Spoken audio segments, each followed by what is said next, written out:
Hello, my name is Halfpint. If you or a loved one have been hurt today due to a big booty Judy and had no way to take care of it, do not hesitate. Go to buttresspillow.com and get 10% off your next buttress pillow. It's that easy. Hey, what's going on, ladies and gentlemen? How we doing? It has been a hot minute. Yeah, it's kind of an understatement, isn't it, at this point in time? No, Mickey kind of got me in the chat. He's like, that's not going to be a stream. It's just going to be an ad. You know what? He got me. It's just going to be an ad. That's it. That's the whole stream. Nothing else. Thanks for watching, guys. I'll see you this time next year. How are we all doing? It's been a hot minute. I am a little nervous because it has been, let me make sure everything's up to date. It's been a while since I've done one of these, so I gotta make sure everything is all set up. I had to like triple check everything, okay? It's like, check the YouTube side, check the streaming side, adjust your camera, make sure you get the stuff downloaded, adjust your camera, make sure the background looks good, or messy, because I know how you guys like it. I know how you guys like it. Adjust the camera. It's great, it's great. And of course, some good old go-go juice as well. So today we got a couple things planned actually. We got some brass tacks that we got to go ahead and break down. But first of all, I want to catch up with everybody, see how we're all doing. Let's get this over here, get this here. It's funny because I actually don't use this computer very much anymore. I'm always on this one back here for most of my work and gaming at this point in time. I come on this one whenever I do video editing, which I'm sure you guys have seen how sparse that's been recently, but I'd like to get back into it. So we'll see what happens. So I got back on here. I'm just like, there's a lot of stuff I got to get back into. Bro owns us like 50 XCOM streams or something like that. Yeah. Never heard of it. Never heard of XCOM. Never would imagine that. Oh, I don't have the "Why do you come" meme on here. No, Mickey, I see you, and I hold on. Can I bring that over? I think I can. Who was calling me at this hour?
All right, let's try that again.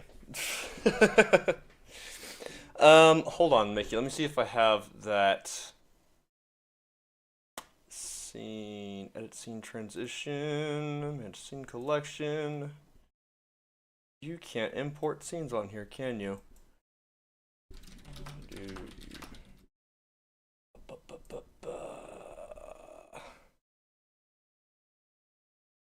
No.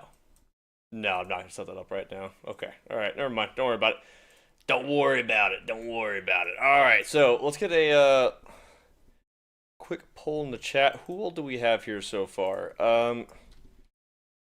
Most importantly, because it's been a hot minute since we have talked, what's your guys' thoughts on Halo Studios' name change? Because I know it's been,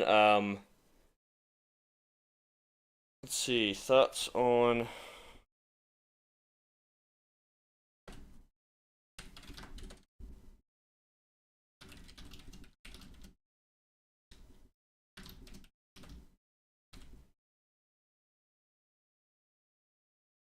There we go.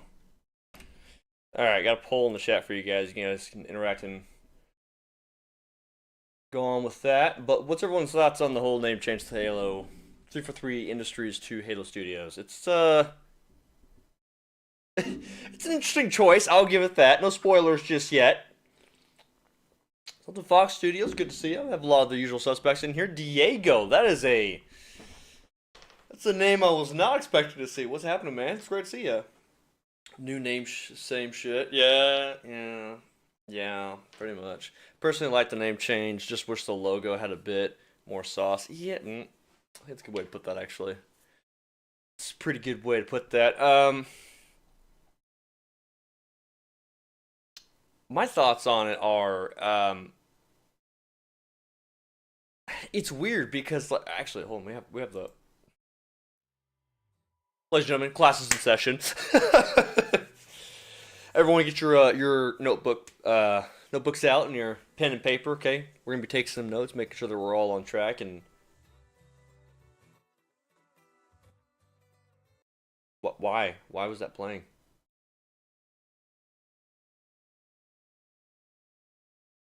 Stop it. Get out of here. All right. Anyways, everyone, take some notes. Okay.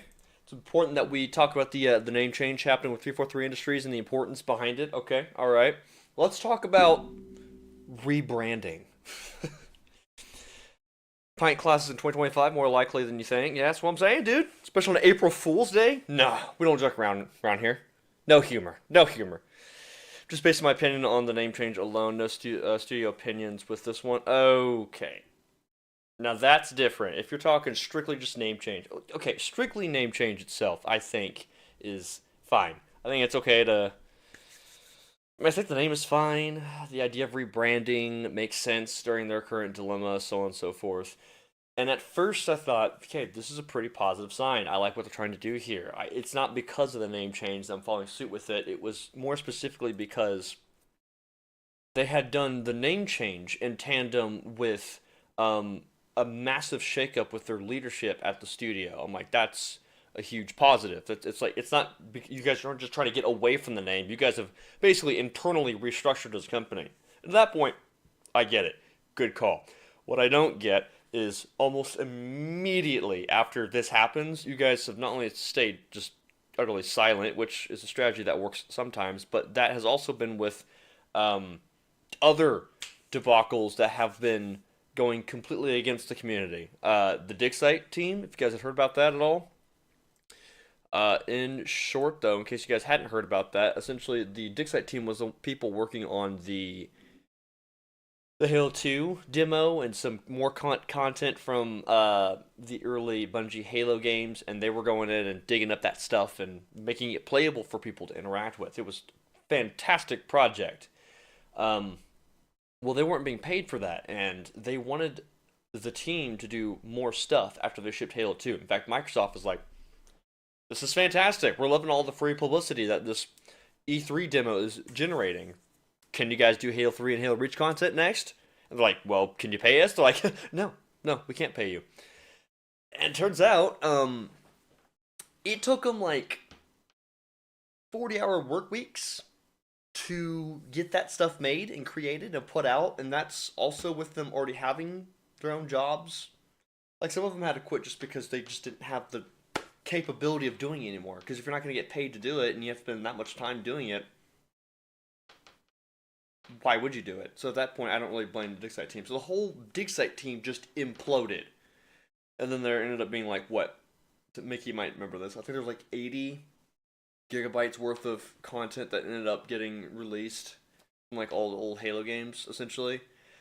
But when they traced it back, it wasn't one of the Dig Site team members. It was someone with higher authorization, essentially meaning somebody at 343 Halo Studios ended up leaking the content.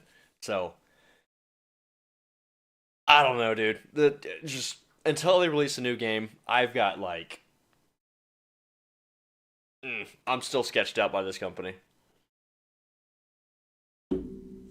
We'll have to see what happens. Am I right? Am I right? All right. So one thing I did want to go over. So I wonder. Okay, we're figuring this out for the first time. I gotta figure out how much of this is set up and how much of this is messed up. So if I move this over here, move this guy right here, maybe? What, this guy? Nah. Nah. Nah. Sorry guys, I'm an intern. It's first day on the job. First day on the job. Let's try that again. Where's the freaking the me? Where is the me? Am I down here? No, not there. Am I in here? No, not in there. I've gone MIA on you guys. Yeah, they take self-imposed L right after they rebranded Scary for the Future. Yeah, I'm not really. Yeah, it's not great. Nah, not a great look. Oh, there we are. Cool. Well, in some more positive news, I think it's time we actually talked about the definitive Halo level list, according to Halfpint. Totally official. There's no fighting. My opinion is the correct opinion, of course. No, I'm kidding. No, but there's one thing I want to go over for quite some time is just talking about some of our favorite Halo levels that were in the franchise. Because I've noticed as here, we're just gonna make this a little bit easier. We're gonna do that number and then go to this guy, and we're just gonna say, oh, whoops. We're just gonna say Halo 5. And then make it like pink or some shit. I don't know. And then we're just gonna casually oopsie daisies, oopsie daisies, oopsie daisies, oopsie daisies. It's more of a bias because I genuinely do not remember half the Halo 5 missions. They're just, I mean, there's the one where you're on like the freaking floating ship thing, and there's the Guardian mission at the end. There is like 2 Master Chief missions. There's a lot of roaming. Yeah, no. We're just putting some of those in there real quick. Really out here doing a tier list as a stream reintroduction. Well, you wouldn't. You wouldn't. It's the real way to get started. All right, genuine question. Let's start with Halo 1. I want to see people's opinions real quick in the chat. What would you guys rate your favorite level and your least favorite level inside of Halo Combat Evolved? Give you guys some time on that one, and we're going to do...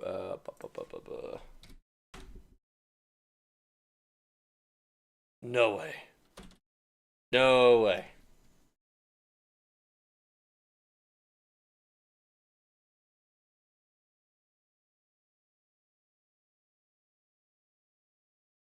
You think I'd be prepared for this stuff? Sorry, first day of the job.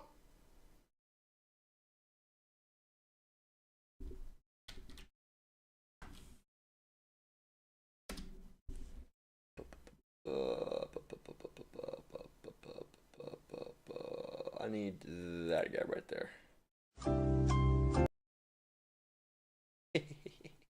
Okay, we're good.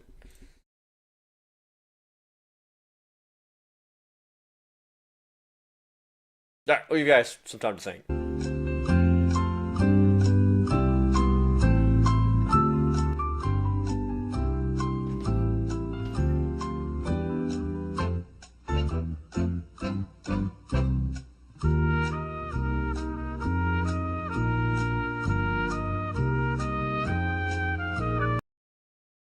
Alright, enough of that. Alright, so we have a library S tier, Lamau. Well, funny you should mention that, actually. Because as we get into that, but we're going to end the poll real quick. I just realized I was still going.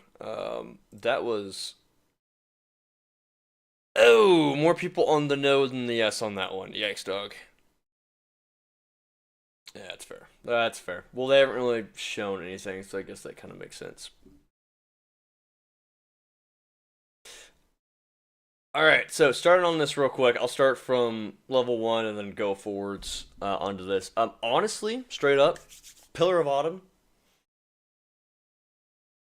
This one was kind of hard for me when I thought about it. So yesterday I started thinking about this tier list a little bit and kind of like did like a weird mock-up of it. Wasn't totally happy with it. I'm like, I need some honest opinion on it. But Pillar of Autumn, I think, goes into A tier. Because I feel like more people would actually put it below A tier. Correct me if I'm wrong on that one. Because pretty it's extremely linear compared to a lot of other levels and more claustrophobic. But to be fair, that was kind of the idea of it. It's very impactful because as a game coming out in 2001, the Pillar of Autumn was um, fighting with a lot of corridor shooters at the time. I mean, I guess there was a few open world games like not open world games, but more open environment games like GoldenEye. But even then, when you were outside, they were still very, very enclosed environments. Um, but you would think of the likes of Doom, for example, it's like corridor to corridor to corridor. Well, then you have Halo, which starts off that way and then immediately just opens up on the ring, right? Pillar Bottom itself, though, if you were to rate it today, though, I feel like it's got still a lot of great replay value, great pacing. It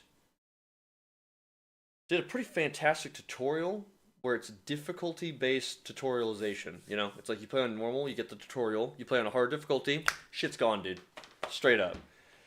And I feel like that is a really underrated mechanic. A lot of people don't utilize in a lot of games nowadays. So straight up, I put that as an A tier.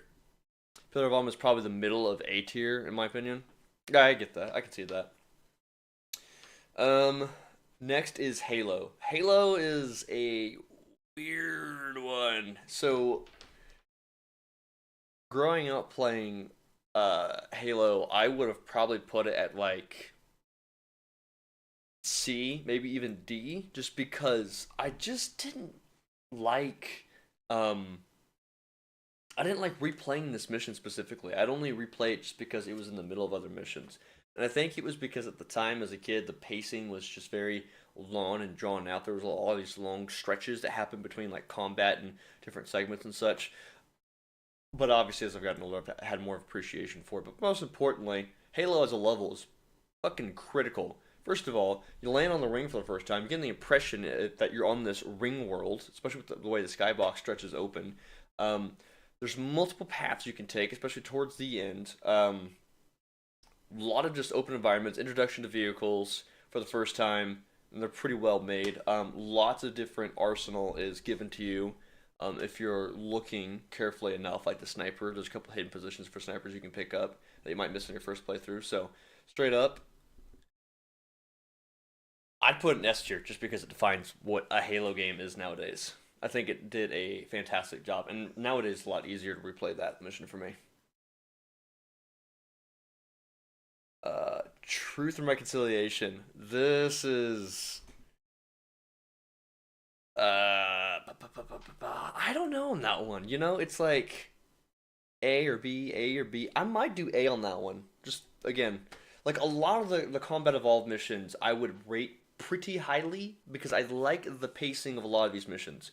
As we get further into it, it might be a little bit questionable, but the first few missions that Combat Evolved does start off really strong. Truth Reconciliation, you know, you start off with an invasion under the cover of night with your team, invading a ship.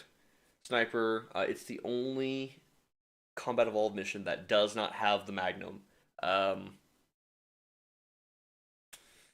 and then going onto the ship for the first time, it's just this extreme purple everywhere, which tells you, hey, this shit's alien. You know, you don't see that very often. So, um, I'd still put an A though, just because it's got great replay value. But I'd almost debate B on that one. Yo, hey, what's up, Rhinestone? Good to see you, buddy. Low A, top of B, tier for rec. I could see that, yeah. Um, we'll have to see where this one places we get further in the tier list, but I'm definitely gonna put that in A, just because I can easily go back to that mission. Silent Cartographer, once again. Boom. Yeah, yeah, I can do it. S. S. Joy. He's like, Joy! It's good to see you, Rhinestone. How you doing, buddy? Silent Cartographer, easy, easy S tier. Um, because there's multiple paths you can do. It really, it changed the thinking on Halo. Like, you're sitting there like, this is You say that, but you never did. Mickey, you shut the fuck up, Mickey. Okay? I don't want to hear it. I don't want to hear sass. Zero sass from you.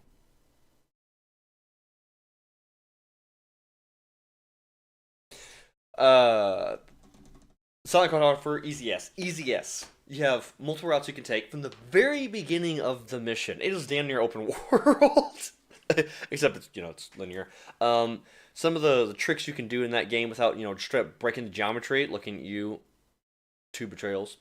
Um, Allow you to change how the game plays. You can jump into the certain areas early if you can pull off that trick into the door, which I'm not sure if Bungie ever intended that or not. Going from an island into an underground facility has always been a cool prospect to me. Um, the beachfront fight is just like definitive of what an action fight should look like from a movie or game perspective. I think it's really well done. As people have actually uncovered more of what was in the original files of Combat Evolved, that beach fight was supposed to be bigger. Apparently, there's supposed to be like a wraith on the backside of that beachfront fight as soon as you get out.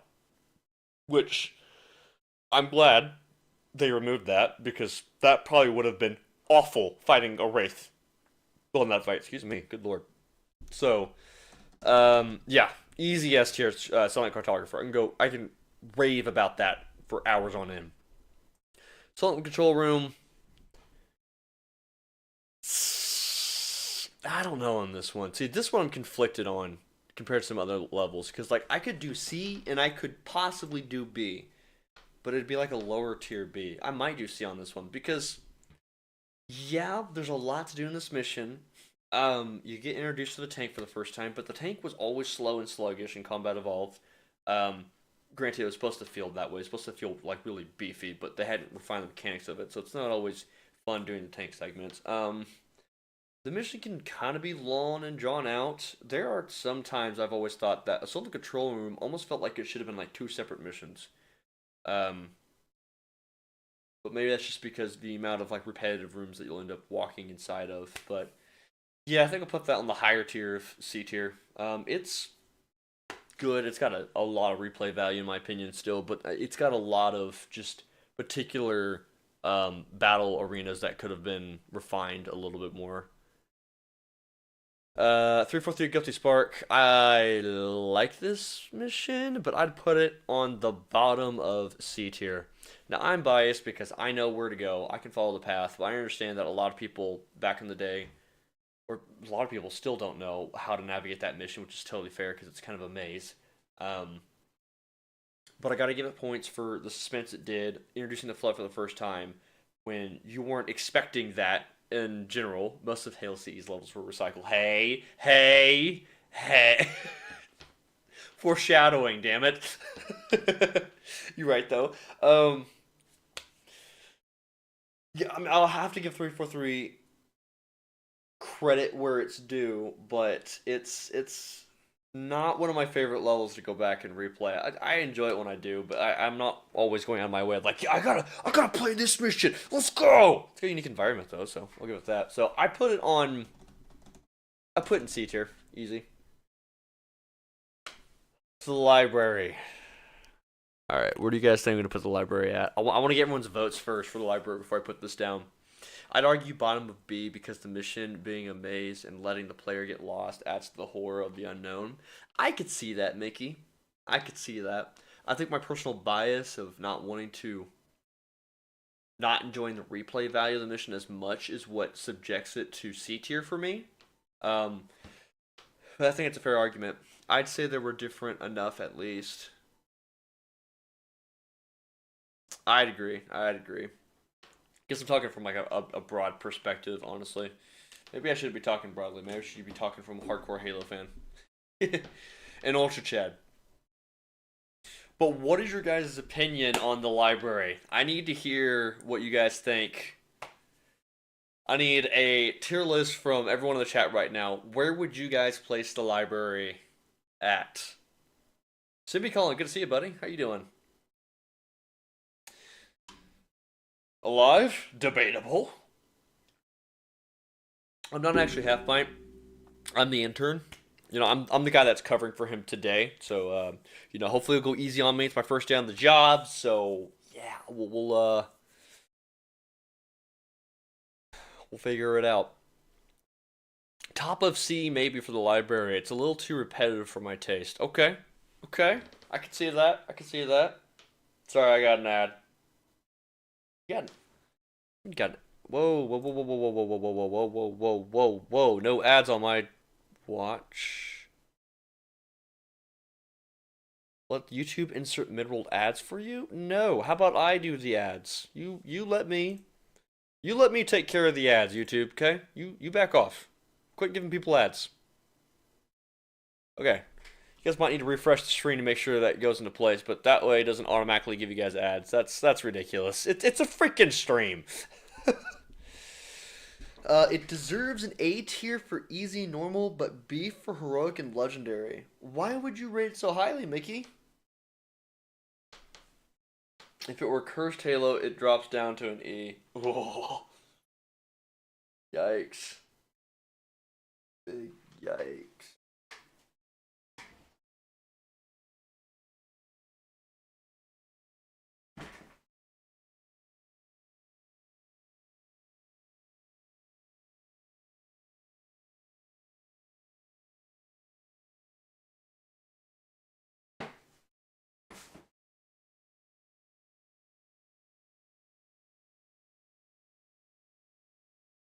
I'm not crazy. I threw a butt pill over there, right?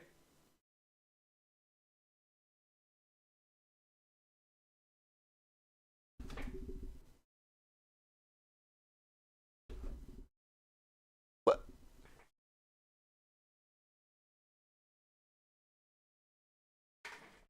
I feel like I'm going min. I threw. I don't know. I don't know. I'm like, yeah, I should probably clip that butt pill at some point in time, so I just threw it on the ground over there. And I looked over there, I'm like, I didn't make that up, that happened, right? Okay, so I'm not getting many more tears on this. Okay, so, well, I was gonna do a shocker, but I think, Mickey kind of spoiled the surprise. I'm actually gonna rate the library as a B tier, straight up.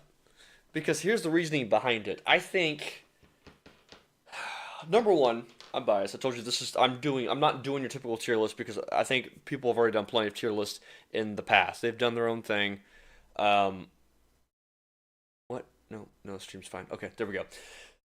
Because people do their own tier list, and so it's already been beaten to death. Everyone rates the library really low. As a personal Halo player that has played this game a shit ton, I have come to like the library the more that I've played it.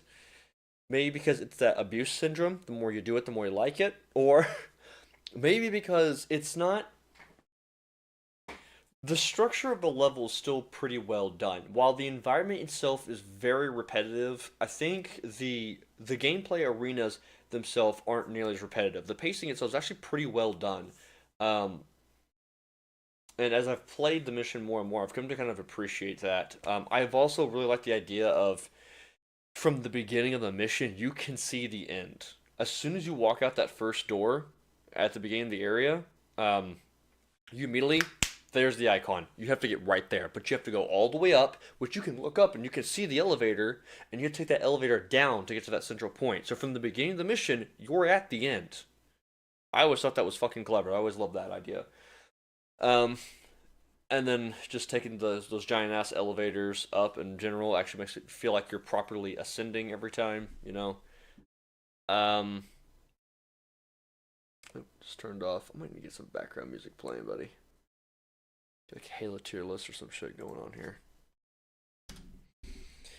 But that's my main reason for that. I really think it's been kind of beaten to death how repetitive the library is, and whilst that is true, I do think that it's fine. It's fine.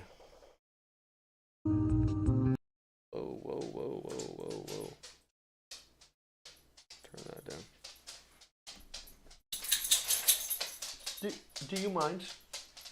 We're in the middle of a stream here, sir. Sir, we're in the middle of a...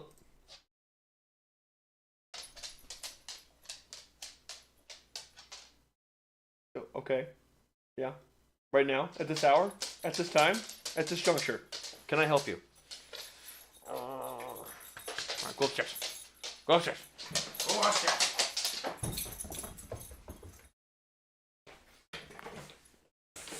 He's a freaking goober.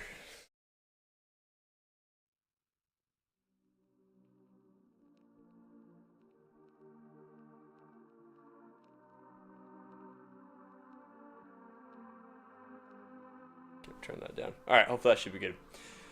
Okay, back to you guys over here.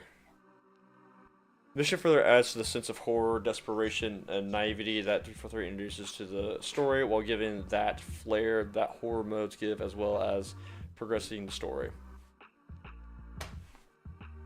I think Mickey put it best there. It's a pretty good way of putting that. So anyways, yeah, there is the library, B tier. So I'd put that above. That's kind of weird putting that above Salt Lake Control Room, 343 Guilty Spark.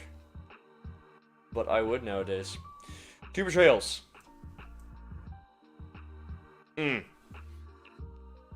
is there an E on this? Hold on, we don't need E. We E.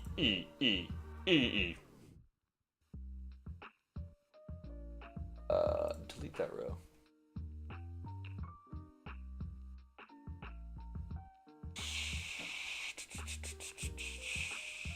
Yeah, it's fine. Okay.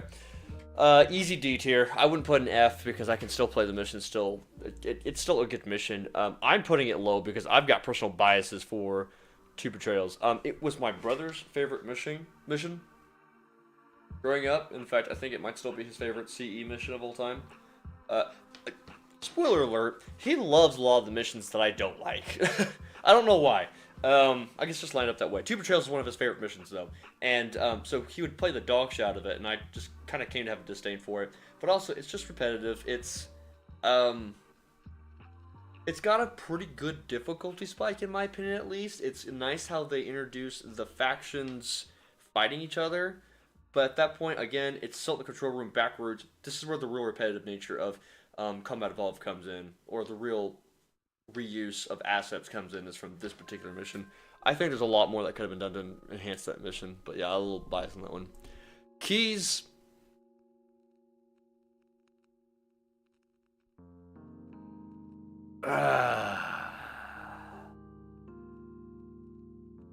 No, I'd probably put that one in D as well. I like the idea of the mission itself, but in my personal opinion, Keys is a slog to play through. Some positive aspects I like about it is introducing the Spec Ops team. I think is an amazing and a highly underrated thing that they did for the Covenant and Combat Evolved. They introduced this, like, the SWAT team, basically, of the Covenant, which is sick as fuck in my opinion, you know? It's like, most of the game, you've been fighting the cops. At the end of it, you're fighting the SWAT team. You can see because there's subtle things, like they have a whole new animation for the way they throw grenades. Elites, for example, they chuck it like a freaking baseball player.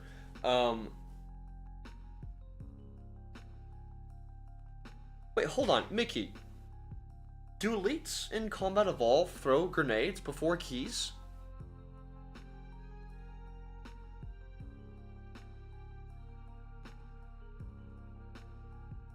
I gotta look that up. Hold on. I think Spec Ops Elites might be the only ones that throw grenades in Combat of Halo, CE, Spec Ops Elites.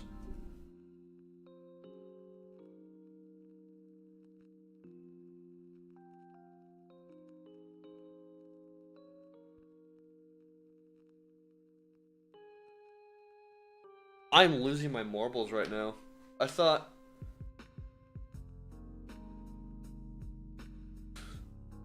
Well, you got a question mark, Mickey? Are you confused too? Or are you calling me out? Because I know the Spec Op Elites, they throw the grenade because they throw aggressive like a baseball player. But now I'm thinking about it, I don't know if the standard Elites in Combat Evolved throw grenades or not.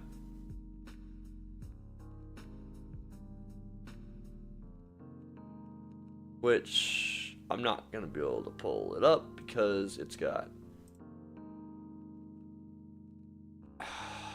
you mother or Halopedia, you kind of suck ass, don't you? Trivia, there's like no deets on these guys. I don't know. I think on easy or normal, the Spec Op elites are the only elites that throw grenades. I wouldn't know because I tend to play CE on heroic or legendary. But that would line up.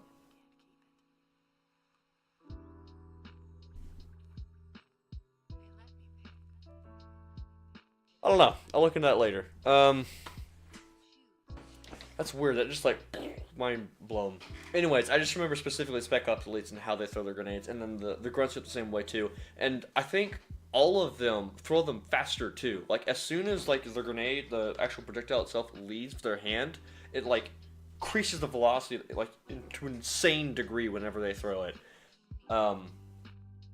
They have more aggressive arsenal. They fire their weapons faster. Yeah, they're always cool in my opinion. So I'll give Keys that. From a level design standpoint, not great pacing. I can tell this mission was definitely rushed compared to some other missions. So low D tier. The mall.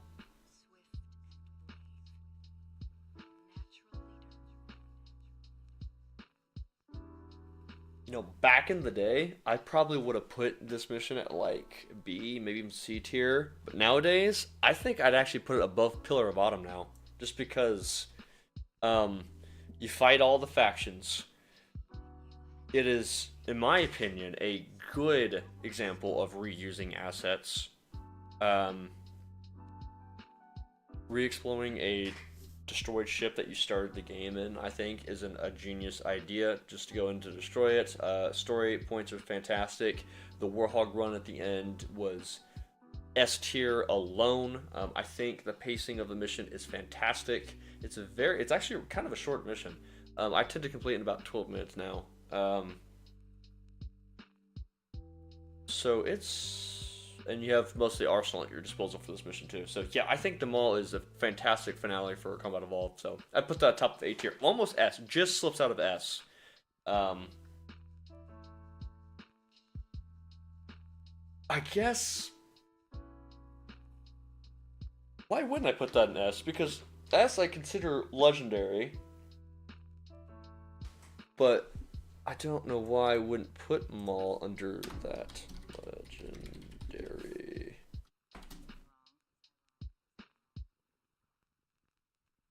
Can you close, please? Thank you.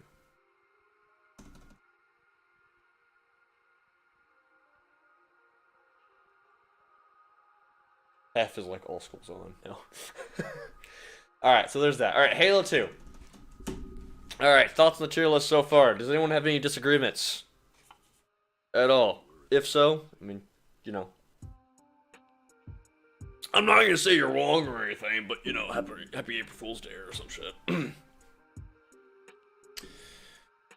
Sure, I get this working.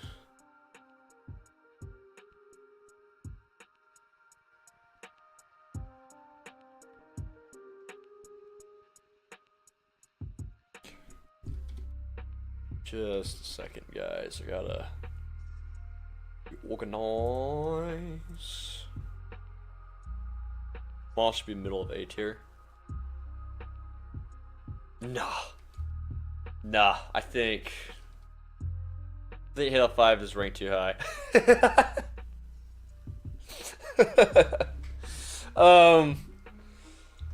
Yikes, dog. I don't know how to take care of that one. Here, I got you. Here, F is for Famine Skull. Famine on.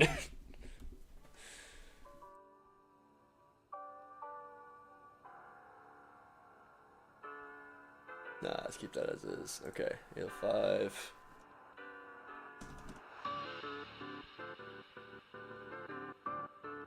Okay. I would disagree with you on that one, Mickey, but I can totally see your perspective on that one for them all. There's no infinite missions here, is there? I literally do not remember any of their missions. No, there's not. Which is fine because I don't either. I mean, I'll give Infinite credit. It's got a stellar soundtrack. I still listen to the Infinite soundtrack. I recommend Sequence and Ransom Keep. Those two songs are fucking bangers, dude. But then again, they knocked it out of the park with a lot of the songs in Halo Infinite, in my opinion. So, props to them on that. They got some people who were actually passionate about Halo. Because if you go back and listen to the interviews before they released Halo Infinite, they actually interviewed the composers. Because there was 2 or 3 composers, I think, that worked on Halo 3, or Halo Infinite. And one of them was the guy from Ori and the Blind Forest, and I forget the other guy, but both of them had a passion and a better understanding of what made the Halo soundtrack to what it was. And it shows. I like the Halo Infinite multiplayer soundtrack. Yeah, it's pretty good too. Because the very ended cutscene of getting onto the broadsword feels very underwhelming compared to the stakes of actually getting there. Disagree, part 2. But again, totally fair. Totally logical stance. Alright, up next, Cairo Station. This one, I'm actually going to throw into S tier. A couple reasons for it. Number 1, and I hadn't thought about this until recently. It is honestly a, what's the word I'm looking for? It is wizardry that they got Halo 2 to run on the original Xbox in the first place. Like, the more I go back and play that game, the more I'm like, this shit ran on the original Xbox. And pretty well, too. I mean, it had a couple of stutters if you go back and play on the OG Xbox, but other than that, I mean, it worked. And then that was the starting point for Halo 2, and it just continued to do that. And I think Cairo Station is an excellent example. If you compare and contrast, if you put Pillar of Autumn next to Cairo Station, it's like they're trying to do the same mission structure, but with Cairo Station, it's like, here's what Pillar of Autumn looks like, doubled. We go out into space, okay? You fight variations of the Covenant. You have Spec Ops, or what are the jet fighter guys. They're not called, I don't think they're called Spec Ops. They're called something else in that one. But you have the jet fighter elites in there. You get introduced to the drones in a fantastic way of introducing the drones. You have just the ending of the mission itself, which seems like its own finale. You have just when Peril kicks in, as the bomb sequence is about to start, it's like, you may want to get creative, and then just the drum kicks in, and then you're about to go in and do one of the hardest fights in the game, period, because if you do it on, like, Legendary, for example, that room is like one of the hardest rooms in the entire goddamn game. So yeah, Cairo Station, and it scales excellently too. It's one of the easiest missions when you first start playing Halo 2, but as you increase difficulty, it becomes one of the hardest missions in Halo 2. So easy S tier for me for Cairo Station.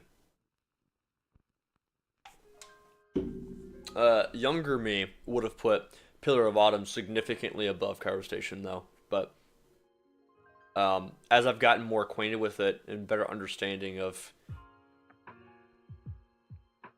how everything kind of came to place, I have a little bit more appreciation for certain levels now. Cairo perfectly sets the stakes of the Covenant actually getting to Earth rather than the hypothetical. Yeah, from a story perspective too. Yeah, it actually really sets the stakes of you're on the last line of defense. I remember Lord Hood was like, what did he say? He was like, this is like a fraction of the size of what happened to Reach, and yet they just blew straight through the defenses anyway.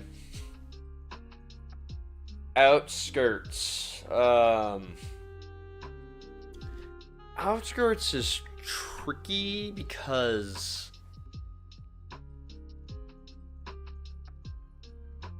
a part of me wants to put it on the bottom of A tier, but another part of me wants to put it on the upper end of B because of... Hello, hey buddy, can I help you? Yep, can I help you? What? You're kind of interrupting things right now, buddy. I know. It's just all about you, isn't it? Isn't it? Give me your ratings on Outskirts and Metropolis real quick. Be right back.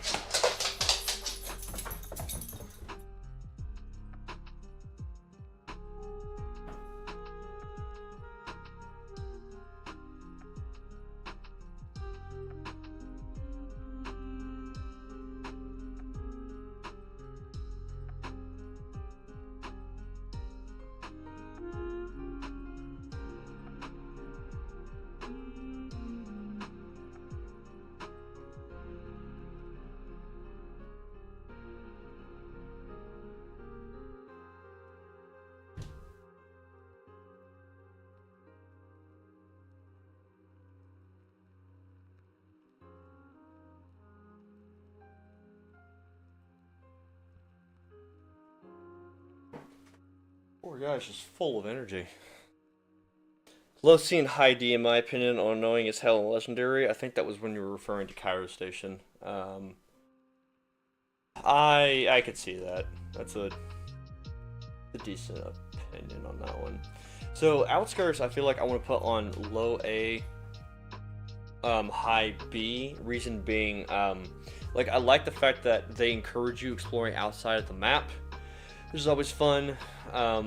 Jackal Snipers are a bitch in this mission, and that's something that you can't take out, unfortunately, because it's almost solicited with this particular mission in general.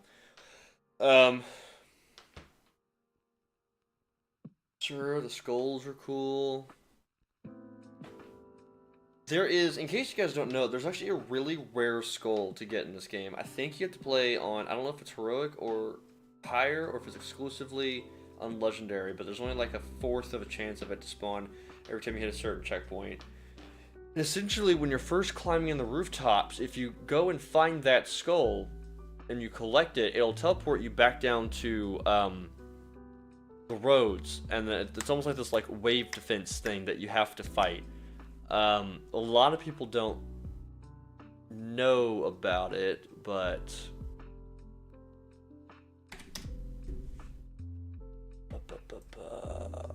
let me see if I can pull it up real quick.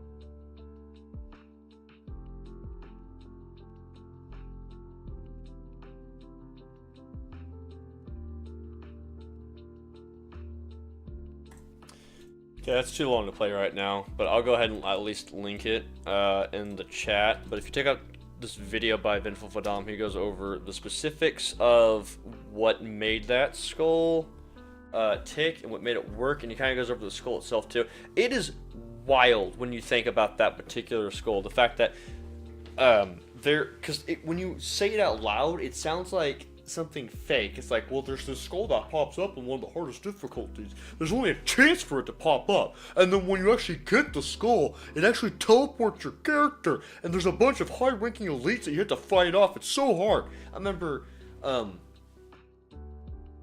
I was like way younger, my older cousin had told me about it, and it sounded like the most fake shit. I'm like, ain't no way. Well, years later, I come to find out, no, he wasn't lying. That skull actually existed, and that is actually how it works. And yes, it did have a chance to spawn. Turns out, the chance for it to spawn, I think it actually ended up being a bug. I don't think they did that on purpose. But yeah, pretty cool. It's the I would have been your daddy's skull for Halo 2. So anyways, very sidetracked on that one, as I typically do. But, so yeah, Halo Outskirts has a lot of cool Easter eggs you can find, but if you're playing the mission itself, it's kind of just a straightforward linear mission. You start off in the city, then you get to the beach side, and then you get to the tunnels. I'd put on upper B above the library, but I wouldn't put on A, in my opinion. Metropolis probably do the same thing, probably right next to each other. I still kind of consider them like to be like one mission. Metropolis is pretty good mission. That's the most I can describe it as.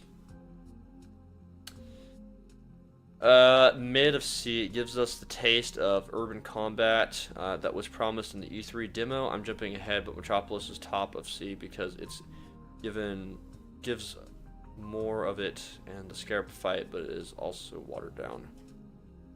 I could see that, yeah. Actually gives more of that urban warfare sort of fight. Horde and the Scarab was kind of cool. Honestly, I would still personally put Outskirts above Metropolis. They're pretty interchangeable. I really don't think it matters which one goes where, in my opinion, because they're both pretty interchangeable for me. Okay. Hold up. Is this backwards?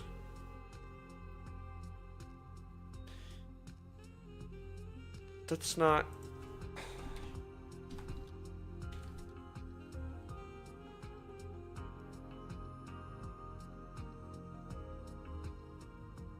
Don't fuck with my brain like that.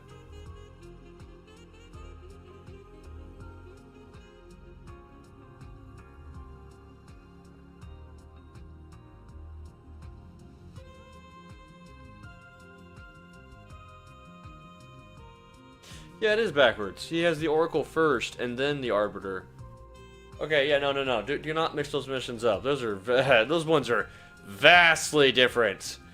Outskirts has annoying Jackal snipers. Metropolis doesn't. Oh. Yeah, you have to consider that. That's a very valid point.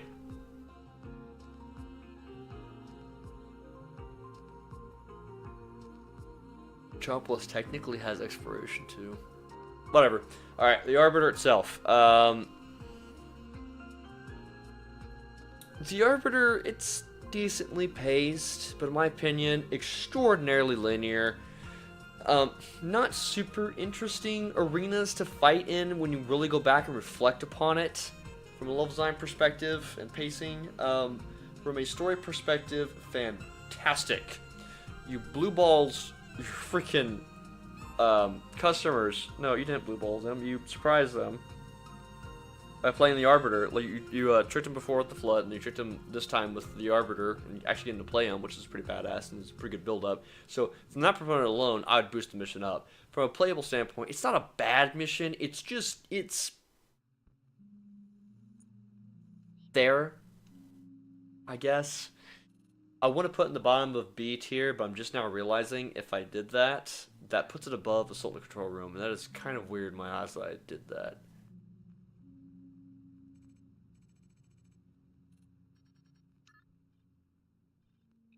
I'd go C, honestly. Because, sure, the story implications are pretty badass, but I'm talking raw, almost like just gameplay from that one. I could honestly care less about that mission.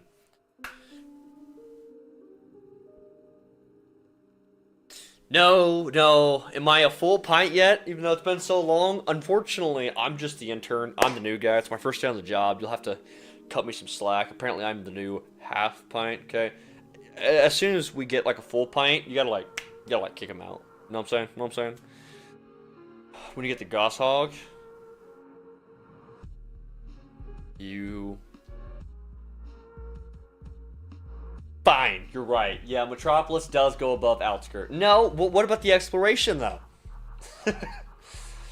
No, I see it. I would bring Outskirts down just because of the Jackal Snipers. I think you guys have a good point about that. And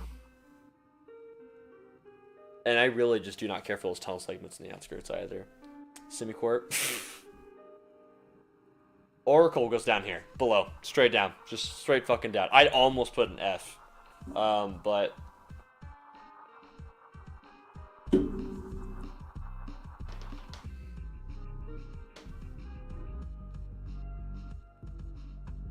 I'm wondering if I'm being too generous with the Oracle, because I almost want to put it in F tier. But like, as you get towards the end of the mission, it's not too bad. It's the beginning that's aight, the elevator that's ass. The middle segment is, it's okay. It starts getting better. As soon as you get outside of the building and you go across the bridge to enter the next portion of the building, I think that part of the mission is when it starts getting better. But I do remember Prophet. What do you mean Prophet?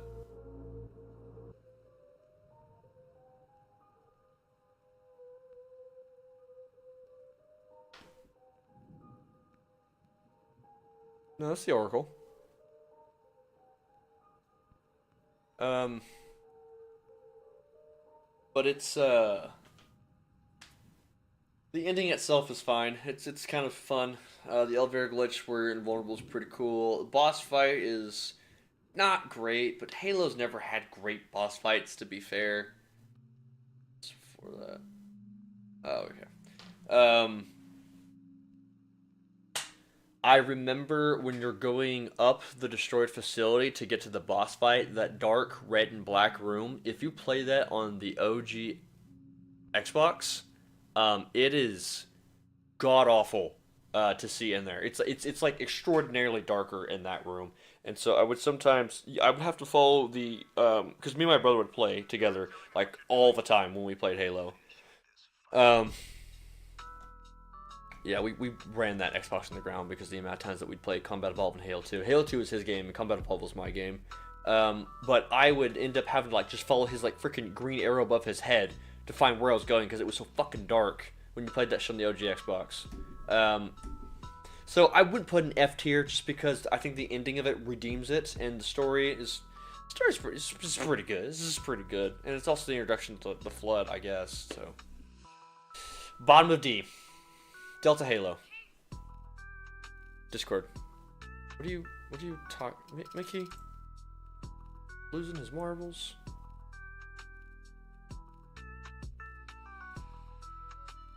The tank rolling across the bridge, killing any inhuman son of a bitch dumb enough to get between you and the Prophet of Regret.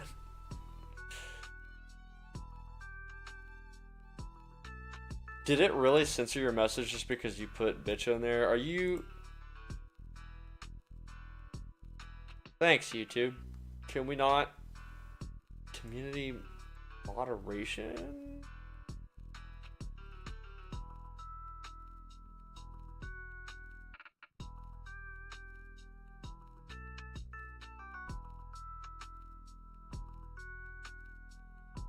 Get her out of here. She's not a mod.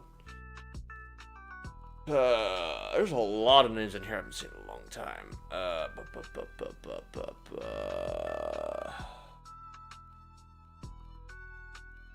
don't have any blocked words. That is all on YouTube.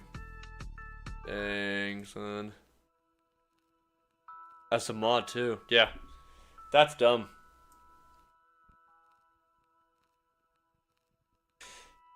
Yeah, I might be moving... streaming to other stuff than YouTube because the freaking censoring is annoying as shit and YouTube's always been big about it. That is so dumb that it just shadow bans stuff like that. Okay, Delta Halo. It's decently high. I like the exploration with I would put it on the top of B tier. My reasoning, it's got good pacing, great story, it's got amazing exploit skips in general, but it's...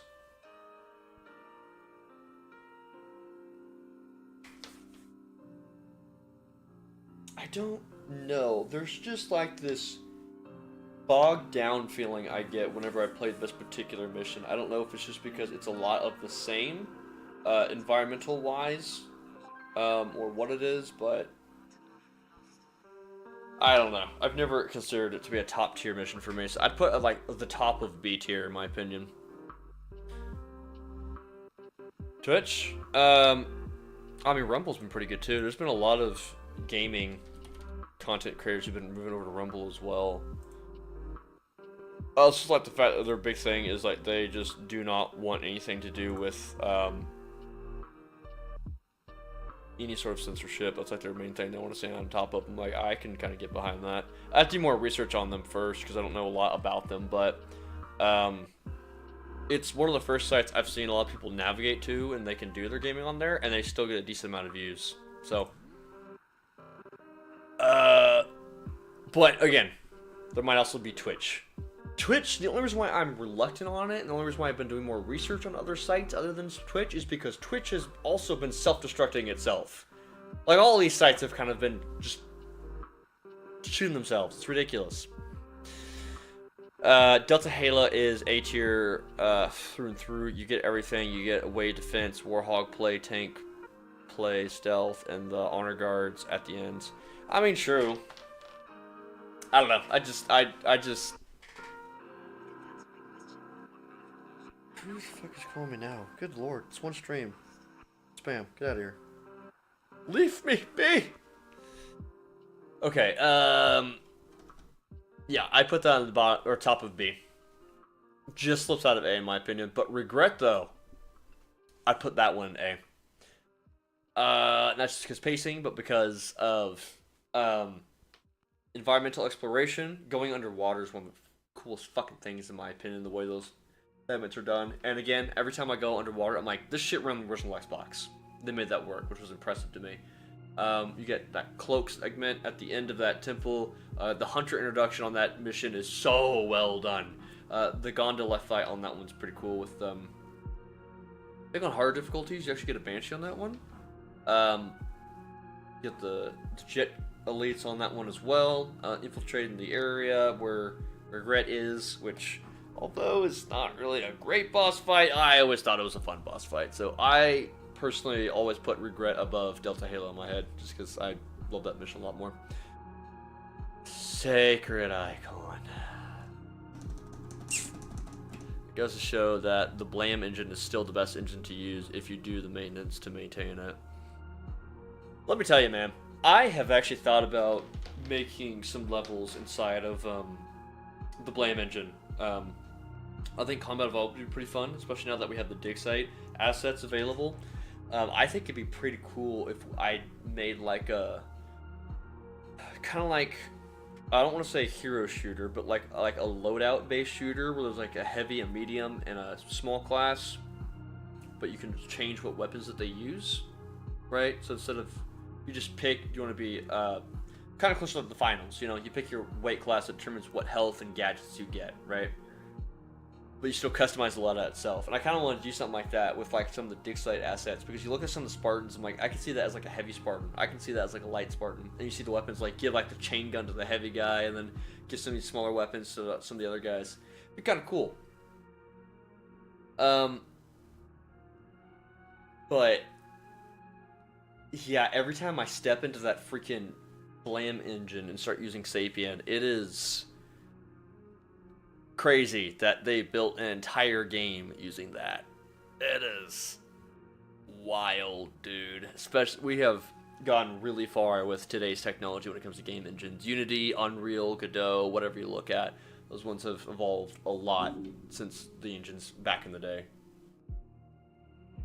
Who knows, maybe I can get more well acquainted with it, because I still want to make some Halo missions at least in the future. I don't know if I'll do something as ambitious as that project I was talking about.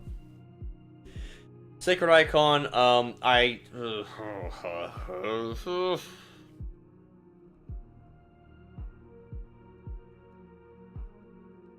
that's gotta be a D tier, dude.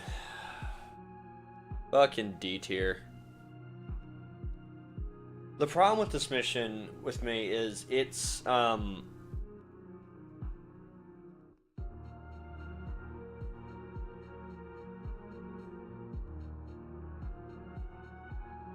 like,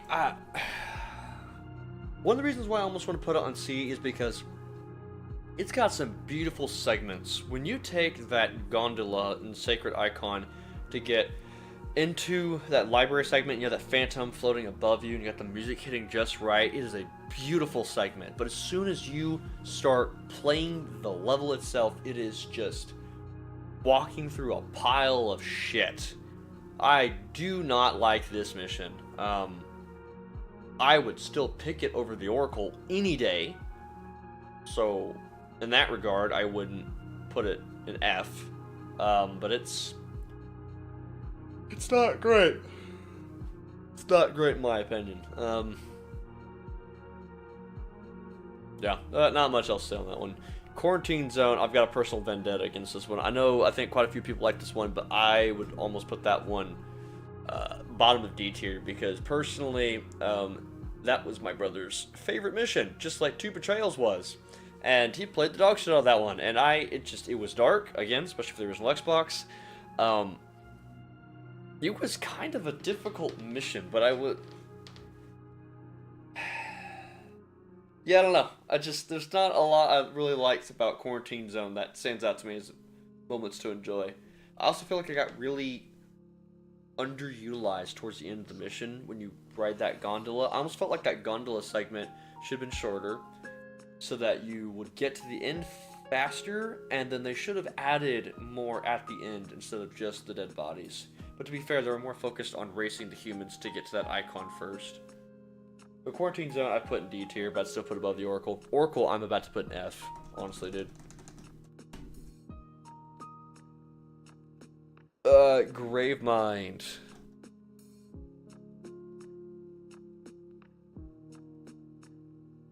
I don't know, Gravemind, man. I could put this on multiple tiers.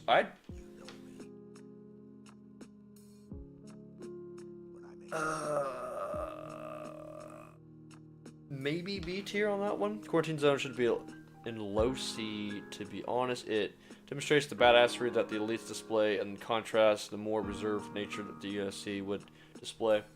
Whilst I think that's a fantastic point, and we can get back to that point in the future, as you'll see very shortly, I don't think that mission did a particularly well job demonstrating that show of force. Like, the cutscene did itself, but once you get into the game, it's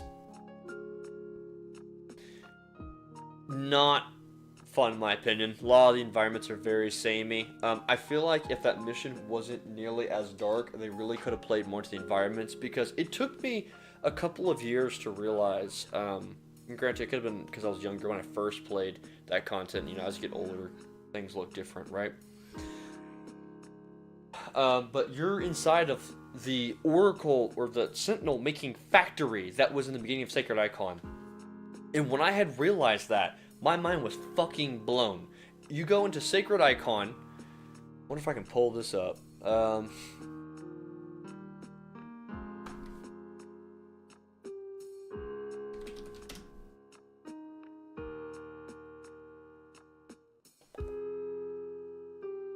There it is. You're not going to show it. Okay, well, I'll show this. In the beginning of the mission, right here, when you see the Arbiter, so you know this is where this is, the beginning of Sacred Icon. As soon as you spawn in and you look to the side, you can see the Sentinel factory, okay? Then you progress through the mission, and towards the end of the mission, as you come out of that vent swoop, you see the Sentinel factory explode in the sky and it falls down. They don't bring attention to it because Halo never did that. Just smart, you know, play at your own pace. But because of that reason, I also missed that for years.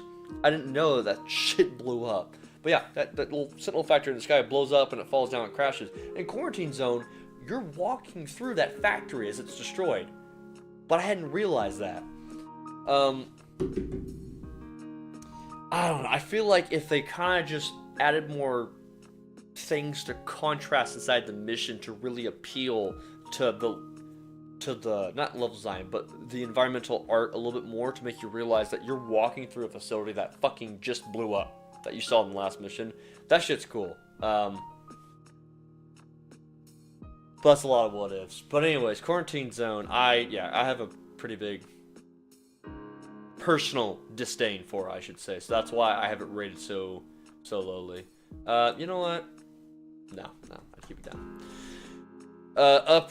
Nope, Gravemind. Gravemind, I'm a little confused on this one. Wake me when you need me. Because I could do B, but I could possibly do A with it as well. So, despite the fact that Gravemind has a very, very bad difficulty tweak, because you play on Legendary, you'll instantly die, which is beyond stupid. That room's ridiculous. The rest of Gravemind is I like the different rooms that you get. You get to go in the prison segment and free the Marines in there, which is pretty cool. You get to see the Great Schism unfold between the brutes and the elites and the prophets and the Covenant as an entirety. It's a pretty big plot point that a lot of other games have not been able to kind of like replicate the events of. You're watching a big event like unfold right in front of you instead of saying this is something that happened in the past. No, this is something that's currently happening. It was really well done. Yeah, I'll put it in high beef just for that. Uprising. This is gonna be crazy, but I'm actually gonna put this in upper A tier above Regret because for some reason I like playing this mission. I love the art. I love the aesthetic. I love seeing the Halo facility as soon as you spawn in as the Arbiter. Mickey was just talking about the demonstration of elites for Quarantine Zone. I would actually argue that for Uprising, because you see the brutes, you slay them, they come down and drop pods, and you see just the anger from the elites as they witness their brothers being killed by the brutes. And at that point in time, they say, these brutes, they must die. So from that point alone, I would give Uprising a very high tier. And from a gameplay standpoint, love playing Uprising. It's one of my favorite missions, just to go back and just play that mission. Love a lot about it. I unfortunately need to go. If you end up putting Exodus in anything less than S tier, I will never watch you again. Damn. You know what? I got you, buddy. I got you. Where's it at? Exodus. I'm here for you. I've got you, buddy. Hey, thanks for stopping by, Semicolon. Take it easy. Okay, so there's that one. Up next is High Charity. Not too bad, not super great. I would put it into C tier. I'd put it below 343 Guilty Spark. I'd play 343 Guilty Spark over High Charity, but I still like playing High Charity.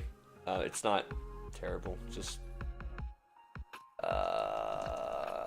short. It's just really short. That's not always a terrible thing. Great Journey is a fantastic mission. I'd put it...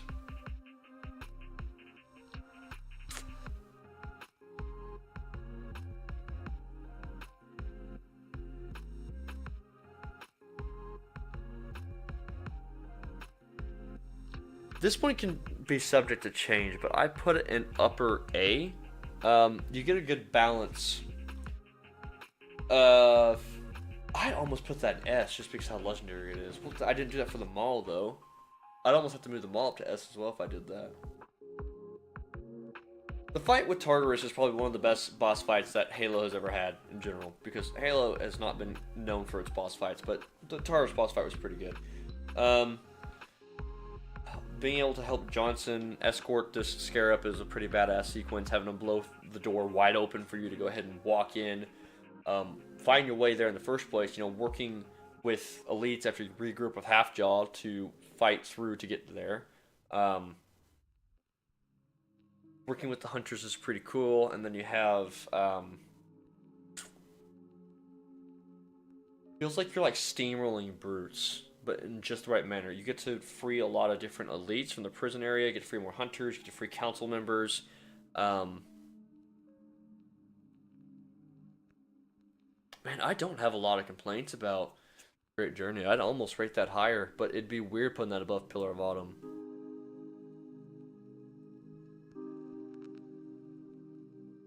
I don't know. Might need some help on that one. What do you guys think? Where would you guys personally rate the Great Journey with? Because I could see multiple things on that one. While you guys reply to that one, I'm going to move on to the next ones. Tier 117. It's a good mission. It's a good mission. I'd put it upper B in my opinion. I don't know if it's A tier. No, I'd put an A tier, specifically because it's got yeah, I could see A tier. I think it's really well balanced the way they laid out the arenas, the fights, the introduction sequence. I like the fact that in the beginning, if you choose different difficulties, it's got different names or different things that Johnson says. Was always a pretty cool, unique thing in my opinion. Um, Introduction to the Arbiter was super quick, wasn't melodramatic. It was just, oh, you guys are working together now. You just oh, shit. We're on the same team. And move forward. Works that quick. Throughout the course of the mission, they show the strength of the brutes by Johnson getting split up from the team, and while you're like, Johnson's a badass, he still somehow gets imprisoned because it has to say, hey, here's a reminder, Johnson's a badass, but he's fighting alien brutes. Like, they're gonna still kick his ass. You still got to go save him. The Pelican destroying the Phantom is always memorable as well. Lots of different variety of areas you get to see. You're encaged or in the jungle. You get to see human ruins or a facility that's not really used anymore. Yeah, lots of great stuff. Lots of great stuff in that mission. I'd don't know if I put over regret though. Crow's Nest.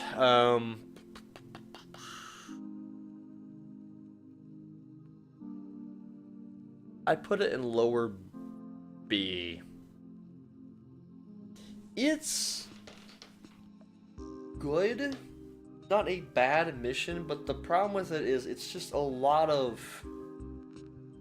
It's a mission that felt like it had a lot of padding. The way they tell you to go here, go there, go here, go there. And while you'll have some combat arenas, you also have some segments where you're just walking back and forth. I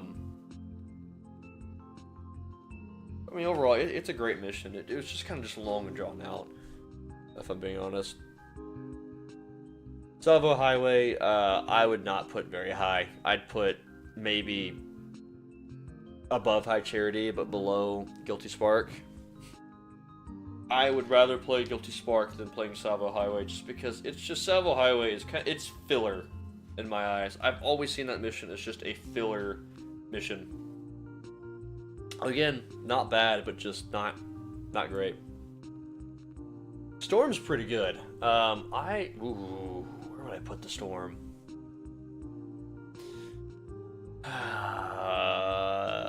It might be A. I'm gonna start with upper B real quick. So the Storm, you get introduced to the Scarab fight.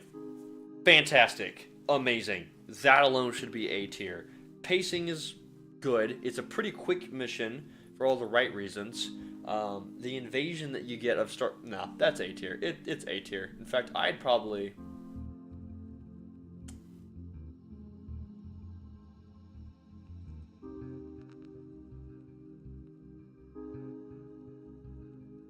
Yeah, no, I put above Sierra 117. I would define that as, that is the advertisement point of Halo 3, was that particular mission. They used that for, like, the introduction of the E3 trailer. You know, you have Master Chief walking up to where the rift was, where the Forerunner ship comes out.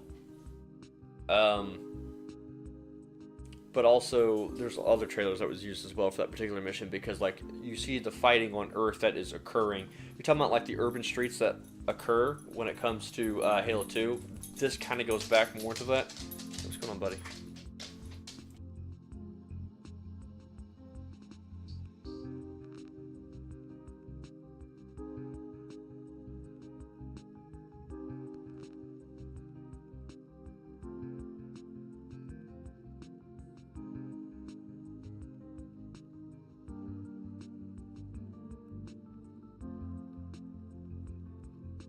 Okay. Yeah, I feel like it's a pretty good Halo 3 mission. It really shows the fight on Earth that is occurring at the time. I think it's really well done. A tier, I think. Yeah. Pillar of Autumn, A tier. It's currently below The Mall and The Great Journey.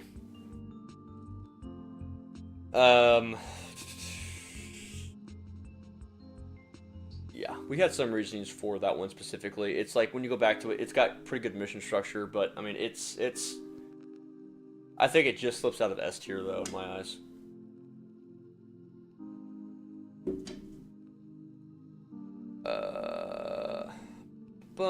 Floodgate. I like that it's fast.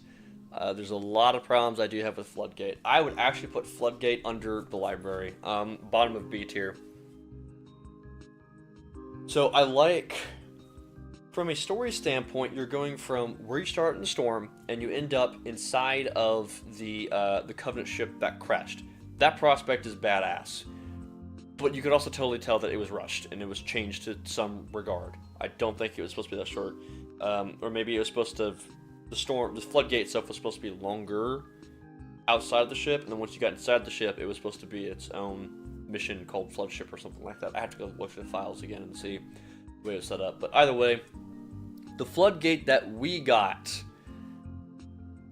I can rate it high because it's short. But the mission itself, while the story is fantastic inside of it, of what's trying to replicate, the floods on Earth, this is a big problem. From a gameplay standpoint, I could honestly care less for this mission. And as you get further into the mission, it falls apart more and more and more and more. It starts off fine, but man, they really just threw flood at you in this mission. This, in my eyes, this was not a great introduction to the flood in Halo 3. They really could have done better. Story-wise, it's fine. You know, the flood's on Earth. That's bad. Gameplay, not great. Not great at all. This is a stream? I thought this was a short. What's up, buddy? Welcome back. Good to see you, Night Sky Tony. The Ark. Wah! I put above Truth and Wreck, but I put it below the Pillar of Autumn. So it's an A tier, hands down. Great segments in there, you know, escorting the tanks. Tanks beats everything. Well, adventure the first time is fantastic. Fighting the scare with the tank, or multiple other ways going about it. Exploring the Ark is exciting. Story's good. Pacing is pretty good. It's got some hiccups, but for the most part, pacing's pretty fantastic. Level design is stellar. A little repetitive towards the end, but you're getting inside the facility and you're doing a recreation of Silent Cartographer by that point in time, so it doesn't get too repetitive. Overall, pretty good mission. I would say Pillar of Autumn is a little bit more iconic than the Ark is, so I'd put it above the Ark, but other than that, great mission. Gameplay standpoint, also fantastic. Is this the main line, or are you doing the games like ODST and Halo Wars? We have ODST and Reach in here, but not Wars. No Halo Wars, unfortunately. I did not make this tier list, otherwise I would be doing Halo Wars as well. The Covenant is pure S tier. I actually struggle where to put this.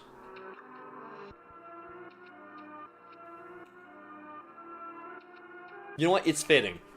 It goes before Halo, but after anything else, because it is the perfect description of what a Halo mission is. Whereas CE explained what it's like to land on tippy top of S tier. The only reason why I don't put it in the tippy top of S tier, because you have a good... I think I know why you're about to say it'd go to the top of S tier. The only reason why I wouldn't is because CE Halo is the definitive Halo mission. Literally has it in the name. It defines Halo. It introduced people to Halo. It's the implications of that mission as well. It's not just from the gameplay and the replay standpoint, but what that mission stands for. The Covenant is damn close. I'd put them in tandem, right next to each other. The Covenant, I have said pacing a lot for obvious reasons, because that's a big evaluation point that I make for a lot of these levels. But the Covenant is the one mission I would look at pacing specifically, because it is really well done how they slowly escalate the threat over time, right? When you get dropped off, they make it seem like you immediately are dropped into combat, which you are.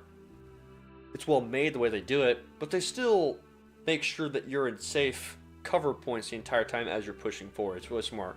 From the moment you start this mission, shot down the Pelican, already engaging in combat, we gotta get in these fucking towers that the Covenant are defending. They're trying to light the rings from the Ark. We got to get the fuck in there, split up the teams. You feel like, you know, you have the elites working in one tower, you have the Master Chief of the Marines working in another tower, you have Johnson and his team working in another tower, you have all these forces that will work together in order to push through in this mission from a story standpoint, to get in there and fight the Prophet of the Truth and slay this bastard. From a gameplay standpoint, you got a little bit of everything. You've got flying UNSC vehicles, you destroy Phantoms and Banshees and AA Wraiths.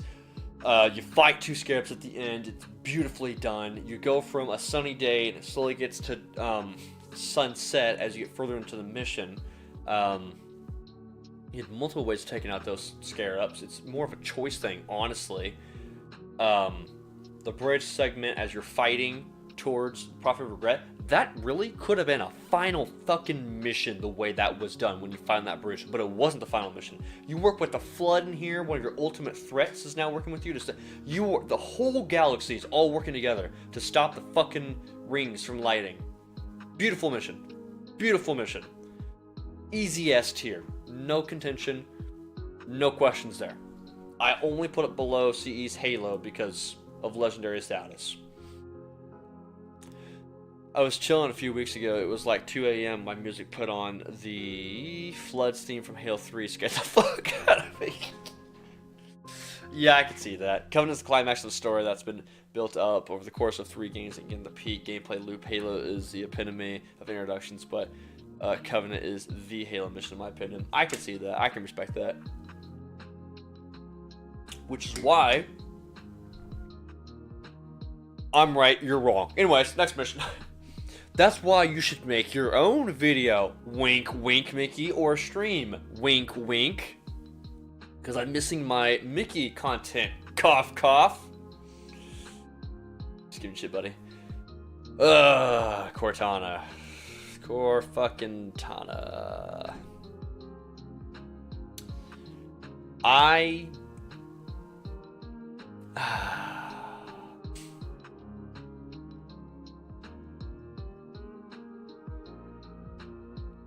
Okay, I like...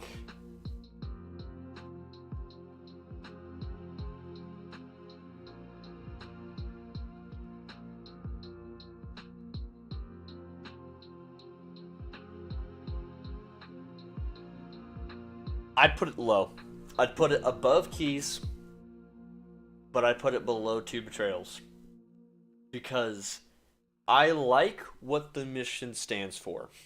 I really do. And I love the idea of revisiting High Charity and its Flood infected. I despise the gameplay of Cortana so much. This mission... I just remember my legendary playthroughs of that mission back in the day. No. Cortana was always my least favorite mission in Halo 3, and I'd rate it pretty low. I would sooner play 2 Betrayals over Cortana any day. So, there are things to appreciate about it, but that gameplay kills it for me, dude. Oh, don't even get me started with the freaking... I totally forgot. When the game slows down, because the shit that gets on your screen, I forgot fucking Bungie did that. Yeah, no. And that mission is notorious for that.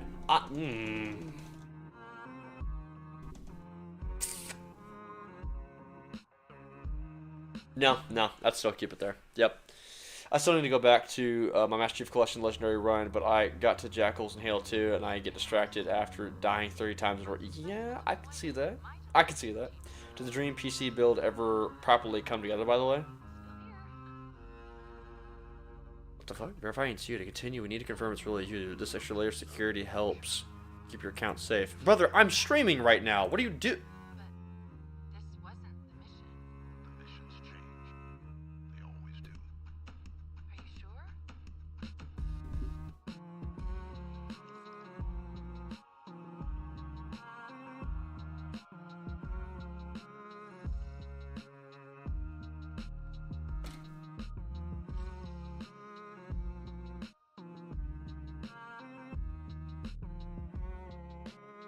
Hold on, YouTube is making me sign into my fucking account right now?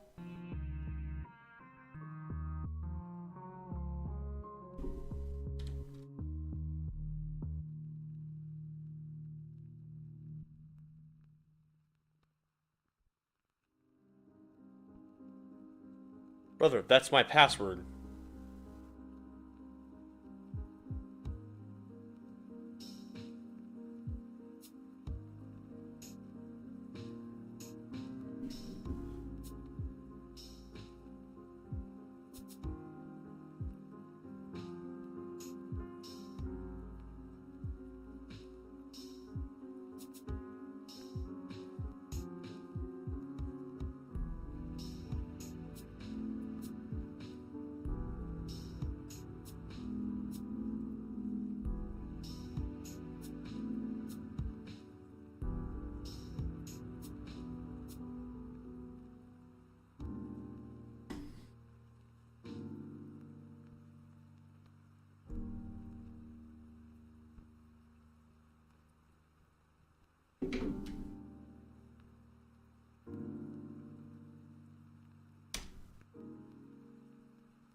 What the fuck is happening?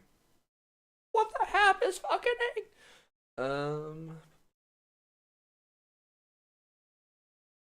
yeah, gotta love YouTube. Just another fucking This is my introduction back into freaking YouTube. Fantastic. Why? What is. I have one fucking password for this. Why is this acting the way it is? I can't see anything. I can't do it. Can't interact with anything.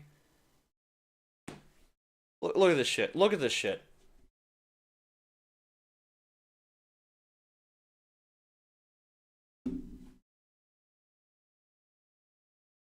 What was the purpose of this? I'm in the middle of a stream, all of a sudden you're like, oh, I gotta make sure it's you real quick. Duh! The man, Jesus Christ.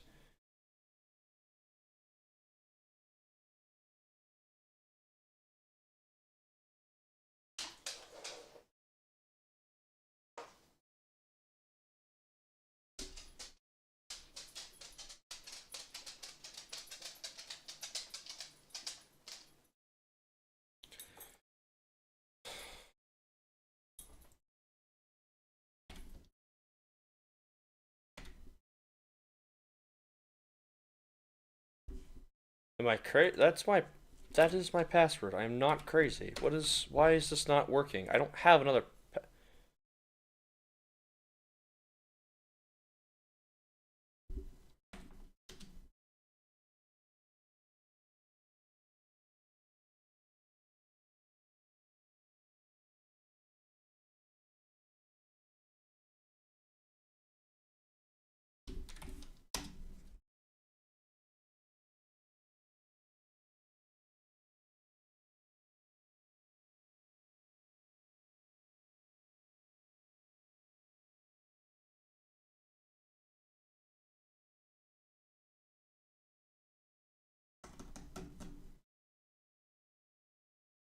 Check your phone. Yes, it's me. Verify it's you for the third fucking step. Yes, it's me. What number is it? It's that number. Fucking just sign the fuck in, bro. You can update your password now. Duh, no, just.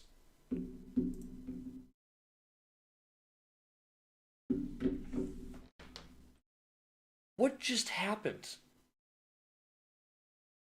Processing my ass.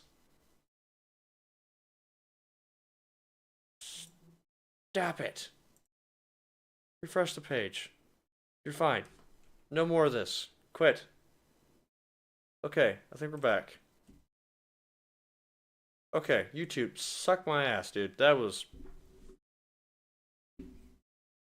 Yeah, I just got April Fools by fucking YouTube right now. My god, dude.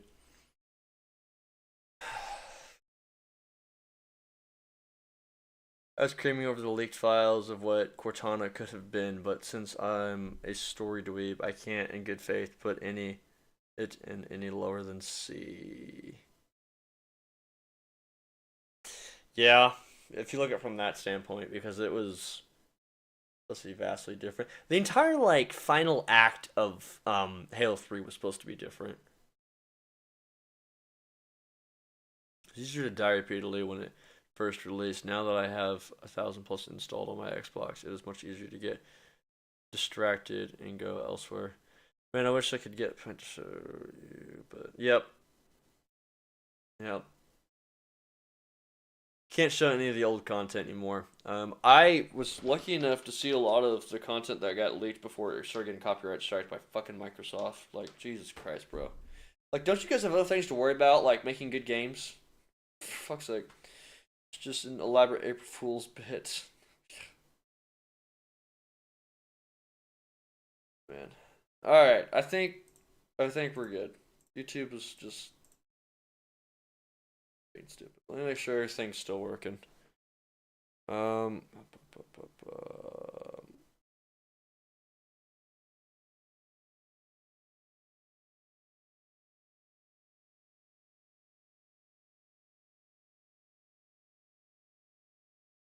There we go.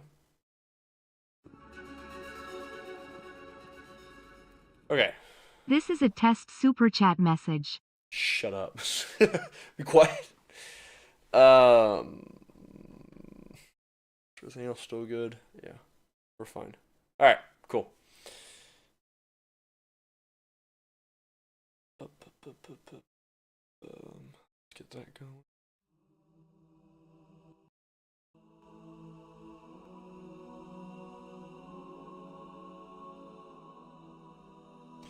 All right, let's get back on track. Now that we've had like the 4,000th interruption for the day, I've had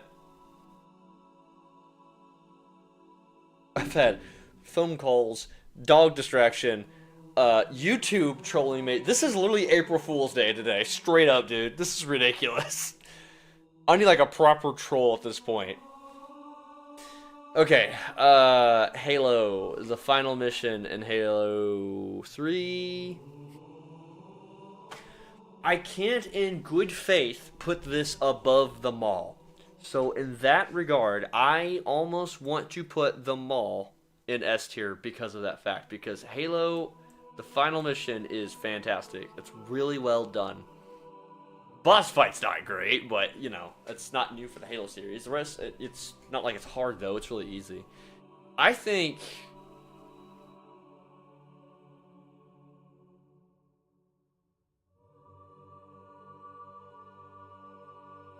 I don't actually know on that one, because I kind of want to put it in S tier because how iconic it is, but putting that above the mall feels wrong because I enjoy playing the mall way more.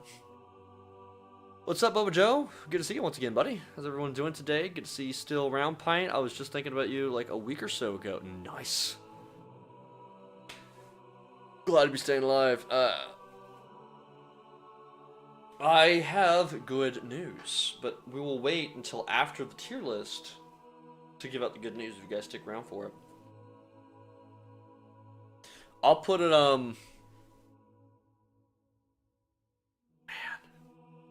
I have to put an S. I'd almost put it above Cairo Station just because so we put Cairo Station S because of having a mission like that run on the OG Xbox was fantastic. It was a great introduction, good pacing, and excellent scaling on difficulty-wise as well is why I did that. Halo, the last mission, I would put above that just because the environment is beautiful. The soundtrack's well done, obviously, but it's Escalade on that mission. Getting Cortana back and having her with you in Halo 3, it just felt different. And you could hear that in the dialogue. Going to some of those segments that recreated the Halo 1 missions, but inside the Halo 3 engine, look just outstanding, gorgeous. Let's see.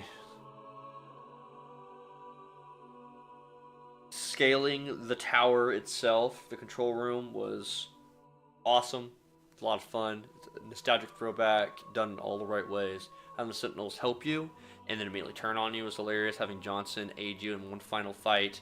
There was the Oracle fight, which is iconic in itself. Destroying the ring and that amazing sequence of escaping the ring of the Warhawks was awesome. And then there was the skulls where...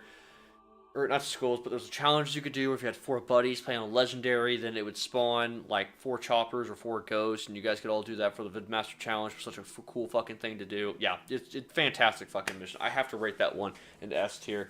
Hands fucking down, dude. I would still put it below Silent Cartographer just because how iconic that particular mission is. The Mall of Halo CE and Halo from Halo 3 are both fantastic, not just because of the levels themselves, but what they thematically symbolize as well. Right? He gets it. All things have been pretty shaky lately, Fox, but they're leveling out how... That's good. It's sad to hear things have been a little shaky on your end, though, Bubba Joe.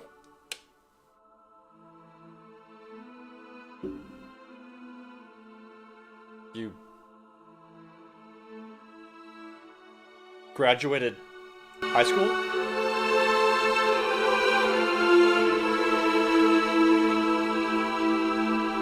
Sorry, I'm realizing how old I'm getting. No, I just realized, so a lot of, when I first did a lot of streaming, a lot of you guys were still in high school because we were always talking about like exams and being busy during the school week and that sort of stuff. So I almost had to like coordinate my streams around that. But I was also kind of a late streamer in general. But because I have been gone for an super amount of time, of course a lot of you guys are going to be fucking graduate at this point in time. So it's like, yeah, yep, I was gone. I was definitely gone. I need to get back into it because I am losing time. I need to be careful. What's that? I was watching you in like 7th grade, I think. Oh!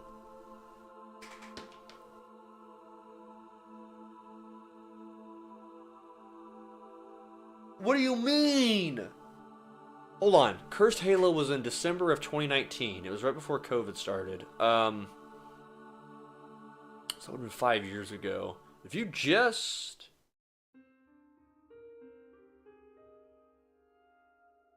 7th or 8th, yeah, I'd imagine.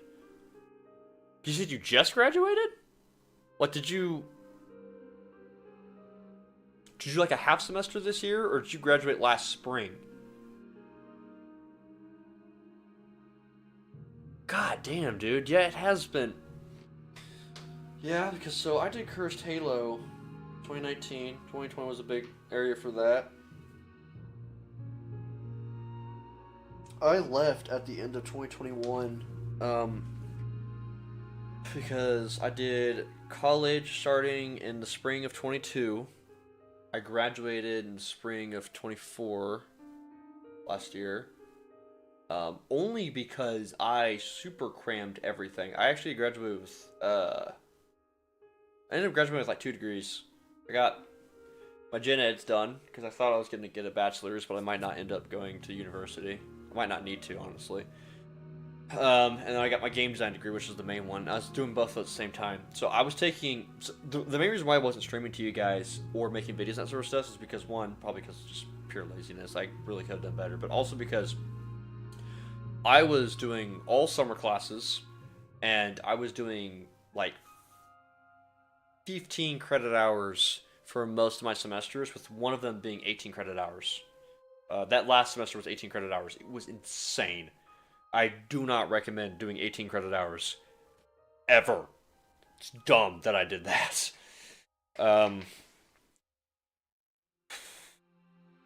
Getting back to work in normal April 25th. Nice.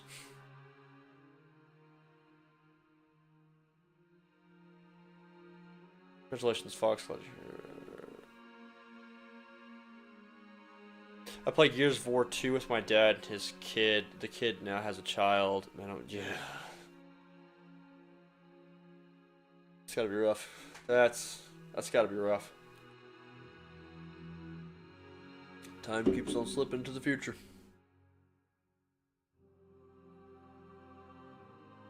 Yeah, so when I did, maybe I'll take a little... I'm hoping to become a book author. Nice. Let's luck to you, Fox. Yeah, because when I did my streams for you guys, that was all post high school. That was already years after high school, actually, because I had graduated in 2017.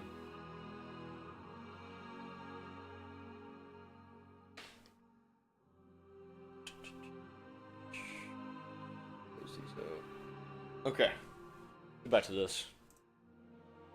Alright, so up next, that's the end of Halo 3. Now we have ODST. ODST's weird, dude. I might skip ODST just because they're great missions. I like doing ODST, but just because the way the structure is, it's kind of hard to rate those particular ones. In my opinion, I also don't recall them nearly as well as other missions. Like, I know Plaza was the one with Buck. Uplift Reserve was the one with, I can see his face. I don't know his name. Spartan Laser Mission. Boulevard was the one with Mickey. Alpha Site was the one as...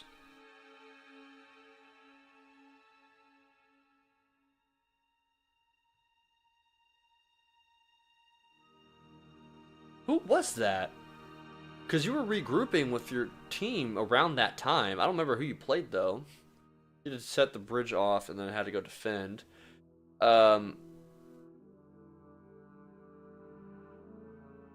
There's the sniper mission. NMPD HQ, that's the one where you're playing as Romeo on the rooftops. It's a fun mission. Station is the Phantom one. Hive is the rookie, and Salvo Coastal Highway is also the rookie. I had 2 heart attacks, shouldn't still be here, but I am, so I'm going to try to take things easy and enjoy everything now. Definitely, that is not a good time. Good lord, dude. My condolences. Sorry to hear that. I think I started hanging and joining around in your streams in 2020. Probably. So 2020, the end of 2019 and early 2020 was like the height of my Cursed Halo stuff. That's when I was having like just shy of 100 concurrent people watching some of those streams. The ODST is great, but it's just like a vibe all the way through. Like nothing really sticks out. I agree. Like it's great. It's awesome. I love ODST. It's a fun game to play. In fact, it's probably it is the easiest legendary out of all the Halo games. It's a vibe, but yeah, nothing stands out. And I don't mean that in a negative way. ODST is a good game. Actually, the anniversary of the second one is in 3 days. Second one, what? Boss of Streets is a low B, only because after each mission, more of the world opens up and you learn more of the situation. Yeah. Of the heart attack. I feel like ODST is just a missed opportunity in my eyes. Like the current version that we got is fantastic. It's good. It's fun. It's well done. But every time I do the open world segment that they have in there, it feels like it's missing something. Like it was trying to hit a goal and it just missed the mark. It was so weird. I don't know how to describe it. It's weird. I like ODST. I probably won't rate it on this list though, just because it all kind of just blends together in my eyes. I love more for the world building and the detective aspect. Agreed. The soundtrack is peak though. Absolute peak. Halo Reach though. This is the fun one. Okay. Alright. Before I continue. What is actually Q&A. Rate your favorite and least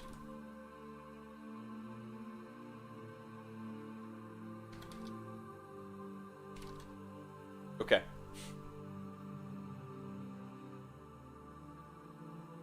Alright, new questionnaire is up. Go ahead and click on that bad boy real quick. Go ahead and rate your favorite. What is your favorite Halo Reach mission? Where would you place it in the tier list? What's your least favorite Halo Reach mission? And where would you place that in the tier list? That's what I want to say. ODST is just an expansion that was focused to be a full game. Yeah, it's probably because ODST was scrapped together very quickly because that was not supposed to be the game they were making. It was supposed to be the game that was being made. Forced, yeah. It was supposed to be the game that was being made by Wingnut Interactive, which was with Peter Jackson and his studio, but that studio immediately collapsed. That project fell through, and so they had to make a different game, and so they ended up scraping up ODST together, and so that's how that one became a reality.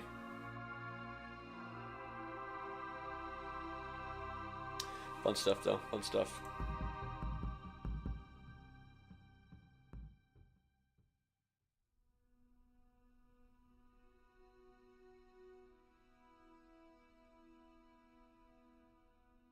Bro, you can't just do that. You can't do the... Go back.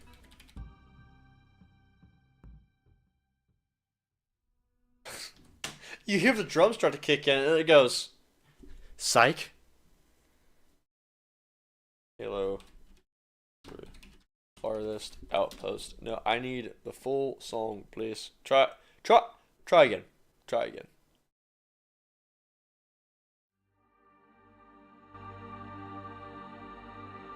Alright, there you go. Okay, what do we got? What do we got? What do we got? What do we got? I don't think anyone's answering that one just yet. Long Night Souls is my favorite from Halo Reach. Least favorite is the package. Totally fair. Totally fair. Well, while you guys answer those questions, I'll go ahead and get started. So, Winter Contingency for the first one. I think...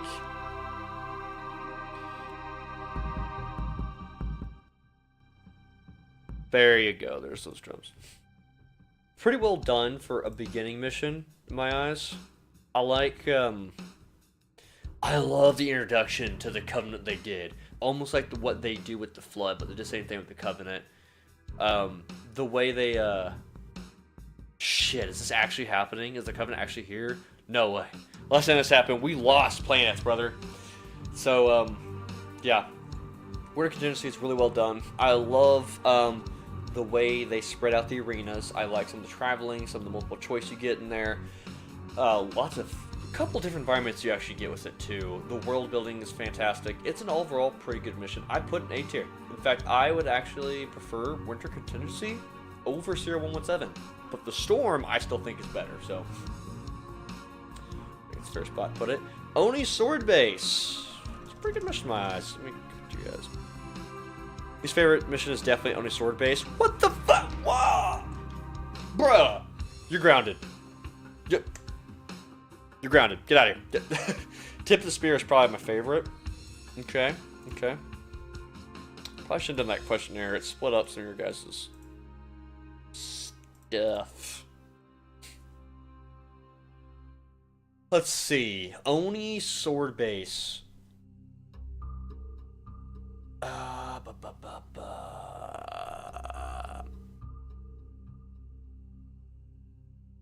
I'd put an upper B. I'd put it below Metropolis and Outskirts, but I would hands down put that shit above Crow's Nest any day.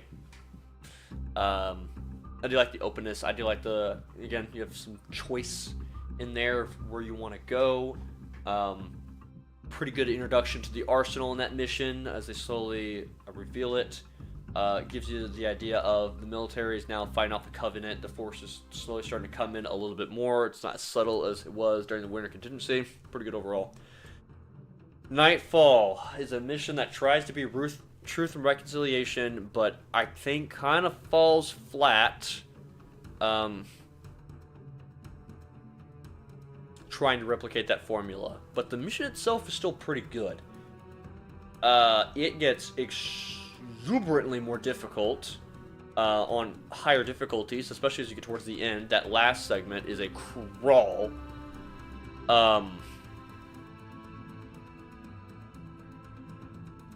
It's got some decent stuff. I'd put an A tier, but I put it below Sierra 117. I love the atmosphere. I love what they were trying to do here. I think it does kind of fall flat in certain regards, though. But yeah, I'd still put it above Gravemind.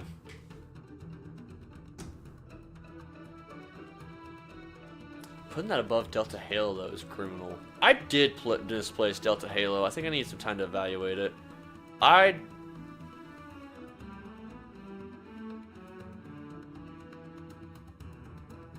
Yeah, I'd put Delta Halo above Halo 3. Sierra 117.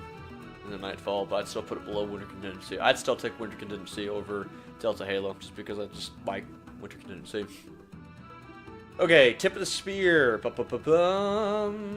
a good mission. I like the all-out war aspect. I don't like some of the arena introductions, like when you get to the first AA tower. I think the way you enter that arena was pretty lackluster. That one could have been done a little bit better.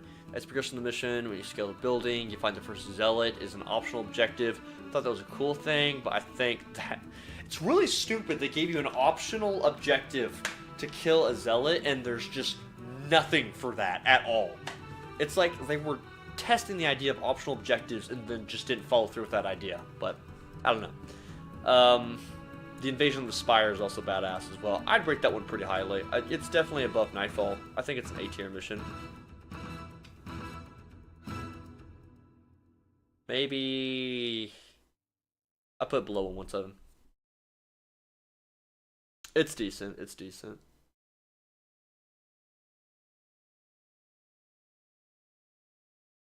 I don't know if that's right, actually. I think that's more of a B in my eyes. No, yeah, it's a B. That is a B. That's way too high for me. It's above Metropolis and Outskirts, hands down, no question. Probably below Gravemind, though. Yeah. I like the aspects of it. I think it is lacking some of the gameplay departments. I mean, the turret segment's pretty cool. Invasion Spire's pretty good, but that beginning is just a little just too lackluster for me. I've never really cared for it. It's not the best introduction to the mission, but story implications is badass, so I'd put an upper B tier for me. Long Night of Solace is probably the reason why I brought that one back down to B, because Long Night of Solace is a pretty badass mission. I love the space segment, invading. First of all, invading the launch facility is just fucking badass, and you just have that music just kicking in as you're getting into it. Give me the freaking.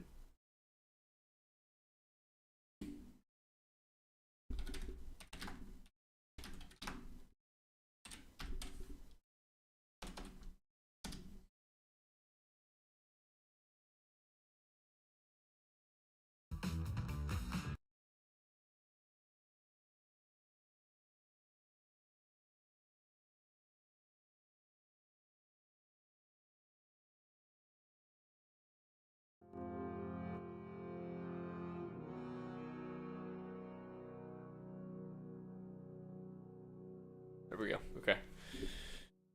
Okay. So, Lone Knight Solace. I would say, so Invasion of the launch facility is really well done, very empowering. I like the for the player. I like the space segment. Fantastic. Invading the ship is also really well done. Still feels very alien when you get on there. You have some of the space segments, and you turn off the space to actually get normalized the pressure and the atmosphere. Killing the captain in that room was well done, and then leaving George behind was very emotional because he's the first one to die. That's an A tier. That is pretty definitive what Halo Reach is. I would say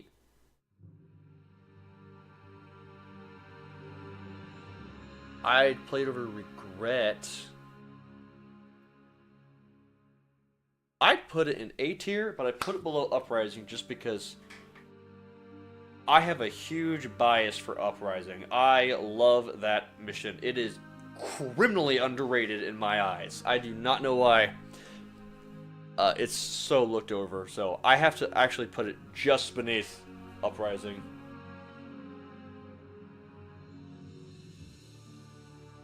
I am kind of surprised I put Uprising below the Ark, but oh well. Okay, I didn't say it was bad, I just don't like it compared to the rest of the roster of the missions. That's fair. I love the opening cinematic and the oh shit moment of slip space rupture detected. Yeah. I'm more judging on story than on gameplay. Okay. Not only with George dying, but the fact that he died for nothing. Yes. Oh my god, it's him? It's the Ponyo? It's the Ponyo? What's up, buddy? How we doing? Welcome back. Welcome back. Exodus.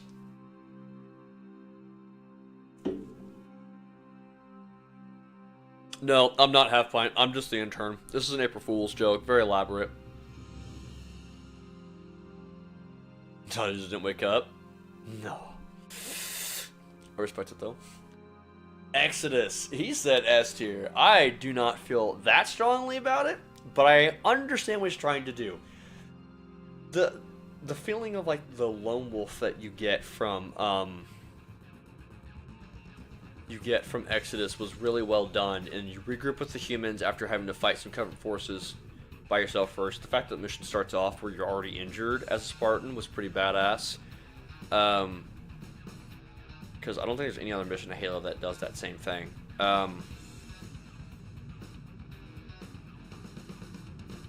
Let me see. What was in there? Regroup with the humans. You see them struggling, fighting the brutes. Introduction to the brutes.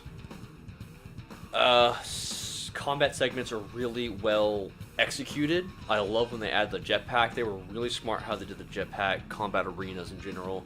That turret segment you get, and you see just the loss and disparity as you're doing that part of the mission as well. And then that final fight on the beachfront It's a great idea, and the emotions conveying is fantastic. I don't think that fight was done well. I think they could have done that beachfront a little bit better than they did. Exodus, I don't know if I put in S tier, but I put it in upper A. What do you guys think?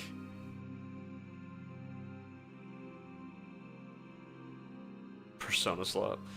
The mods got tired of waiting on a Pint stream, so it was just easier to make a Pint AI. I was not paid to say that by the mods either. Anyways. I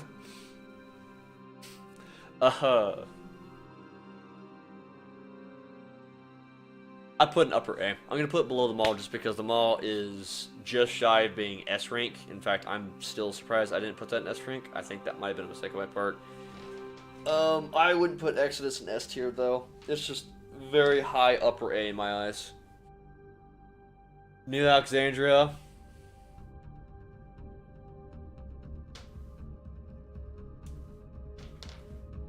Absolute cinema. The tricky part is New Alexandria is also really well done. It's a really I don't think revolutionary is the right word, but damn near. It's a really inventive mission for the Halo franchise that was never really touched on too much ever again. Halo 4 kind of alluded to the idea, but failed miserably when they tried doing it. But you get a Falcon, and you have multiple objectives to go towards. I think it actually randomizes it too. I don't think it's difficulty based. I think it's every time you play the mission, they change which one that you end up doing. And the side mission that happens in the middle of it, there's like 3 or 4 possible ones, and it chooses one at random, which is just genius to me. The Easter egg opportunities there was fantastic. The fact that you can, for the first time, legitimately fly a Pelican or a Phantom in a Halo game was smart how they did it as an Easter egg. Some of the arenas are a little difficult. Like, I'm looking at the Ivory Tower, or Reflection, I guess, in Halo Reach. That one was pretty difficult with the buggers, whether you're running through it or fighting your way out. That one's kind of hard to do. But I like the idea they were trying to go for, was like overwhelming the player after detonating the bomb with surprise attack. That was well done. The lack of cover in that building kind of sucked ass, though. The other shopping mall-esque building you get into, that one is on harder difficulties. It's got a pretty big difficulty spike. The club is badass, though. Love the club. Again, Easter eggs. You got the music Easter egg in there as well. Yeah. Overall, great, fantastic mission. Just below...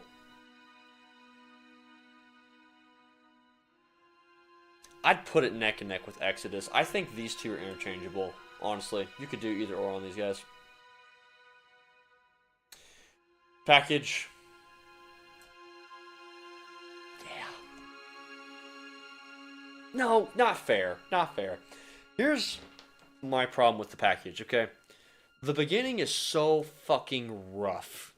Very rough. Because you start the mission, and it's great, but you do an invasion, it's a little bit hard to take over this base with the ODSTs you have, trying to keep them alive, which is fine, understandable.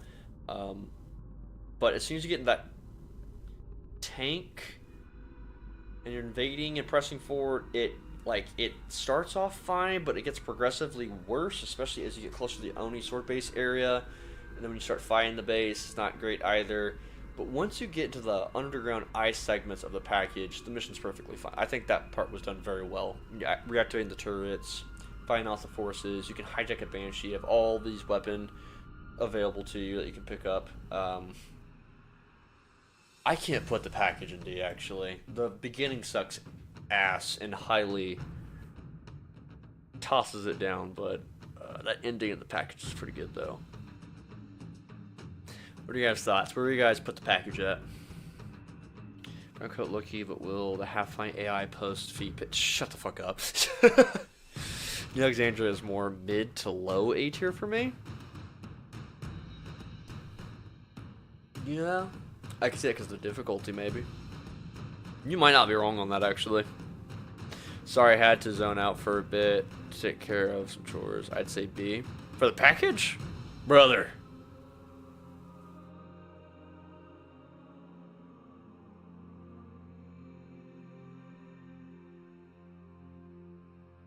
I'd say C. I'd put it above Salvo Highway, not because of gameplay. I mean, the package is more iconic than Salvo Highway. Salvo Highway, I put so low just because how much of filler it feels like. Um, so, yeah, that also works. I think the fact the beginning is rough is to its benefit. Even the Spartans acknowledge that them being there is ass, but the ice sections alone gives them their reason for being its top mid B. Yeah. Well, what you're saying is true. Again, like we were talking about before, you're more leaning to the story sort of bits of the game, and I agree on that. Making more difficult fits for the story bits of the game, but from a gameplay standpoint, we are talking about replay value. It fucking hurts that mission, and that's why I would rate it lower, is for that reason. I would sooner play Guilty Spark again over the package, which I'm actually kind of surprised I put Guilty Spark as low as I did, because I actually do kind of enjoy playing that mission. I should have done this tier list based off of, like, just gameplay or just story. Pillar of Autumn. What a fucking mission, dude. I've got to put it...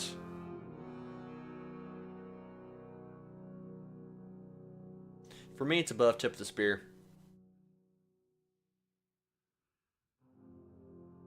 It's top of B tier.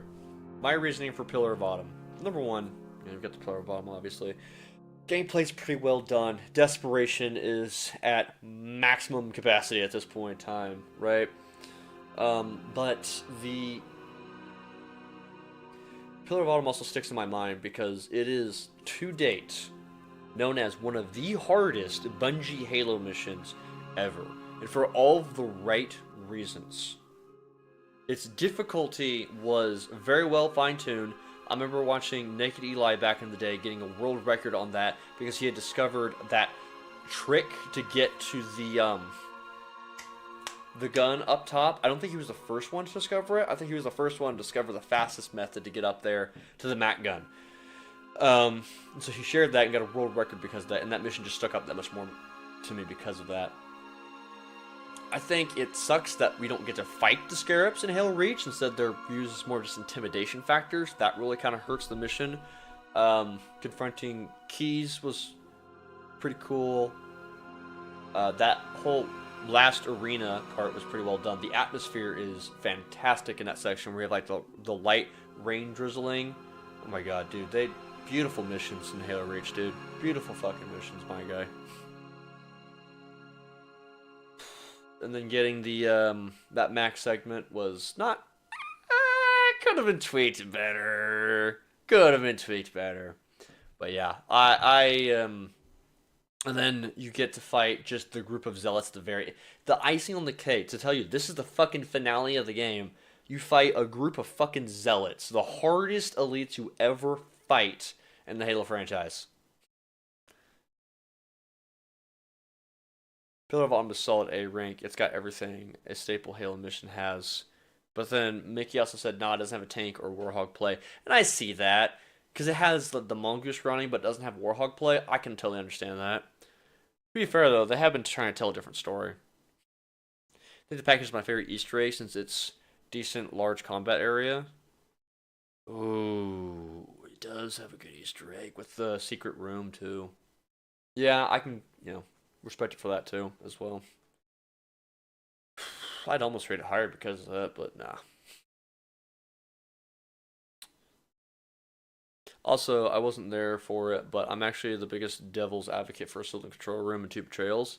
Yeah, Two Betrayals I have a problem with because my brother, I have a joke where my brother's favorite missions happen to be my least favorite missions, and he loves Two Betrayals, and I kind of despise it. It's like the epitome of repetitive levels, honestly. It's like the pinnacle of repetitive levels for Combat Evolved. That's why it's so low rated. Silent Control Room, I think, is a little bit overrated, and it's kind of just drawn out for me. The Mongoose Run is kind of funny. I've been crushed so many times by the Scarab. Yeah, classic. Lone Wolf, I don't think should have been on this tier list. I think it's kind of biased doing that. because for me, it's really cool, but it's a lost opportunity. It's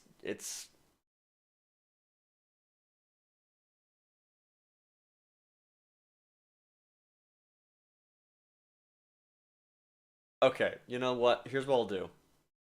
I'll put it below Assault in the Control Room because the brother played that. I will put it on the upper end of C tier because of how iconic it is. Mission: survive. That's it. As soon as you die, it ends the mission. It's a cool prospect. And getting glass and the tent on there.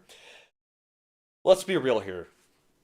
As a mission, it doesn't have anything to offer. It's a cool after the credits sequence. That's about it. I don't think it should technically even be on this tier list, if I'm being honest. So I'll give it credit. I'll kind of rate it a little bit higher. Yeah, its iconicness kind of brings it up, but from a mission gameplay standpoint, it just I have to factor that in. Halo Pillar of Autumn Reach is bottom A tier. Um,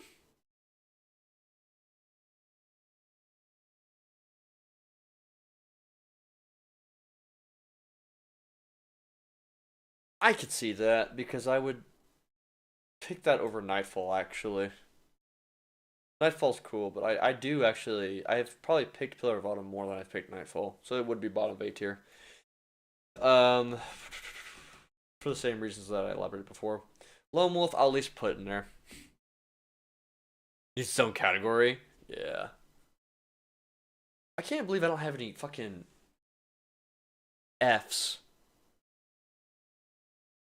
Is D for gameplay, but S for story, so top of C seems fair. Try to judge Lone Wolf feels a bit narcissistic since so much of it and Noble Six relies on us being self-insert. Yeah, that's a good point. We may not be able to fully appreciate it now, but them bringing Keys and the Pillar of Autumn back at the end of in there was very significant for us. That yeah, that's true. Because I did kind of freak out the first time I played Halo Reach and I saw Captain Keys because he was one of my favorite characters. I always thought he was very underutilized in Combat Evolved. And so when I did see, I didn't even factor that in. Yeah, when I saw Captain Keys for the first time in Halo Reach, that was fucking badass for me. Um, Usually when I get to Lone Wolf, I just throw two grenades at my feet. Damn! After a while, it just spawns the same elites and gets very boring. Yeah. Yeah, so leave it there. Halo 4. Halo 4. Before we do Halo 4, let me ask you guys. Do you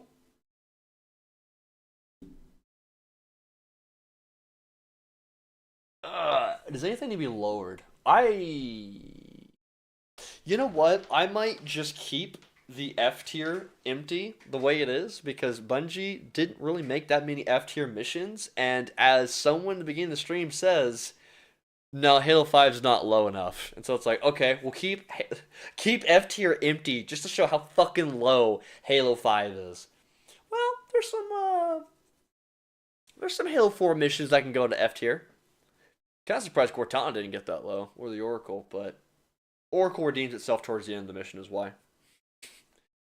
Anything more than C for Lone Wolf is narcissistic pick, so it's that's such a weird way of describing something as narcissistic, guys. Dawn is A, I'm not even kidding there. I could see that, but I'm not going to do that. Reason being, it doesn't make sense. Class is in session. Here's the problem when it comes to the Dawn, okay? The Dawn.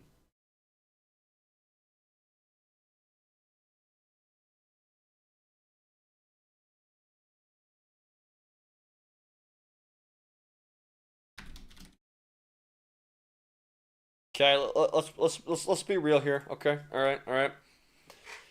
Dawn is well done, but was the first step in absolute retconning. There is zero reason why the fucking Forward Unto Dawn should have been as put together as it was.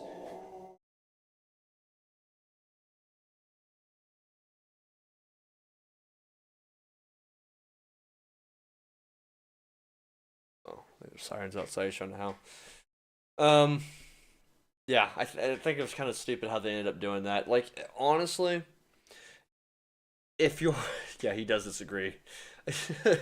If Bungie would have done Halo 4, guarantee you they would have done the Halo 3 route. Crash on the planet immediately, start the mission there, and you already would have had Marines there. They would have been like, we found the Master Chief. It would have started just like Halo 3's mission would have, because that's kind of just what they do for a lot of the missions. No, no. I've got a lot of problems with the way that Dawn was executed in my eyes. So between just the way they changed his suit didn't make sense to me. The overhaul, as much of a baddie as Cortana looks in that game, the massive overhaul was always kind of random to me. But baddie. Dawn shouldn't have been put that. Ford on Dawn should not have been put that well together. Honestly, it should have been inside of a destroyed ship. You missed opportunities for more space segments. Look at Cairo Station. Look at Pillar of Autumn. Look at old fucking Halo missions. Really. Pacing was aight, I guess. You see the Covenant for the first time, how fucked up they are, but it's more of a Halo 4 problem, not really a mission-specific problem.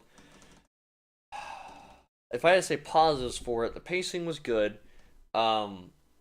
Introduction standpoints was decent. The fucking crawling segments was dumb as shit and should not have existed in there. Yeah, no, Dawn is B.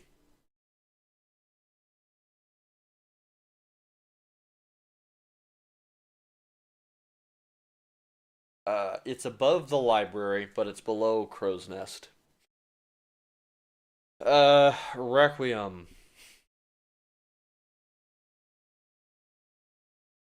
Jesus Christ, I fucking hate rating these Halo 4 levels. This is gonna be a bitch. Okay. To be fair, we did get the Halo 3 route for Mission 2. Somewhat. Dawn Tony looks like the wreckage of the spirit of. Holy shit, I wonder if that was the original intention and they just ratcheted the asset? What?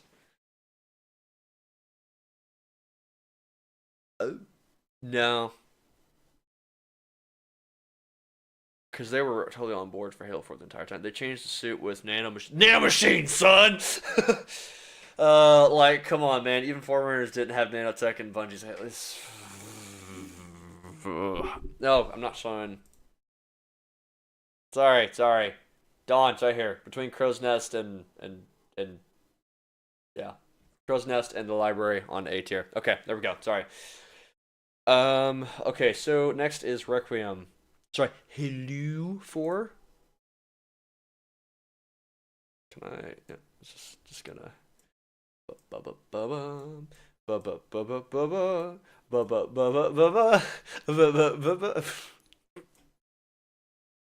yep, yep, that checks out. Yeah, we're just gonna, yeah, I think we gotta investigate that just a little bit closer, please. I can't. I have a hard time seeing, you see. But we're here. Just give me. Yeah, there we go. Okay. No, I don't see any problems here. Looks fine to me. Looks normal. No problems there. Anyways. Oh shit, I gotta fucking fix this now. Crap. Nope. Nope. Nope.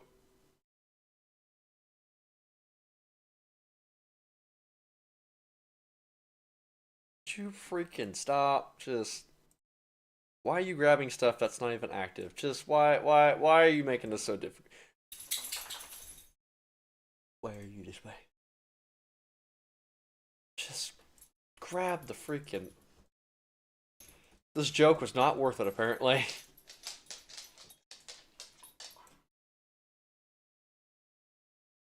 Hey, buddy, I heard you disagreeing with me. Yeah. You need to calm down. You need to calm down. I won't roll up. Let me finish room. Okay. My goodness, okay.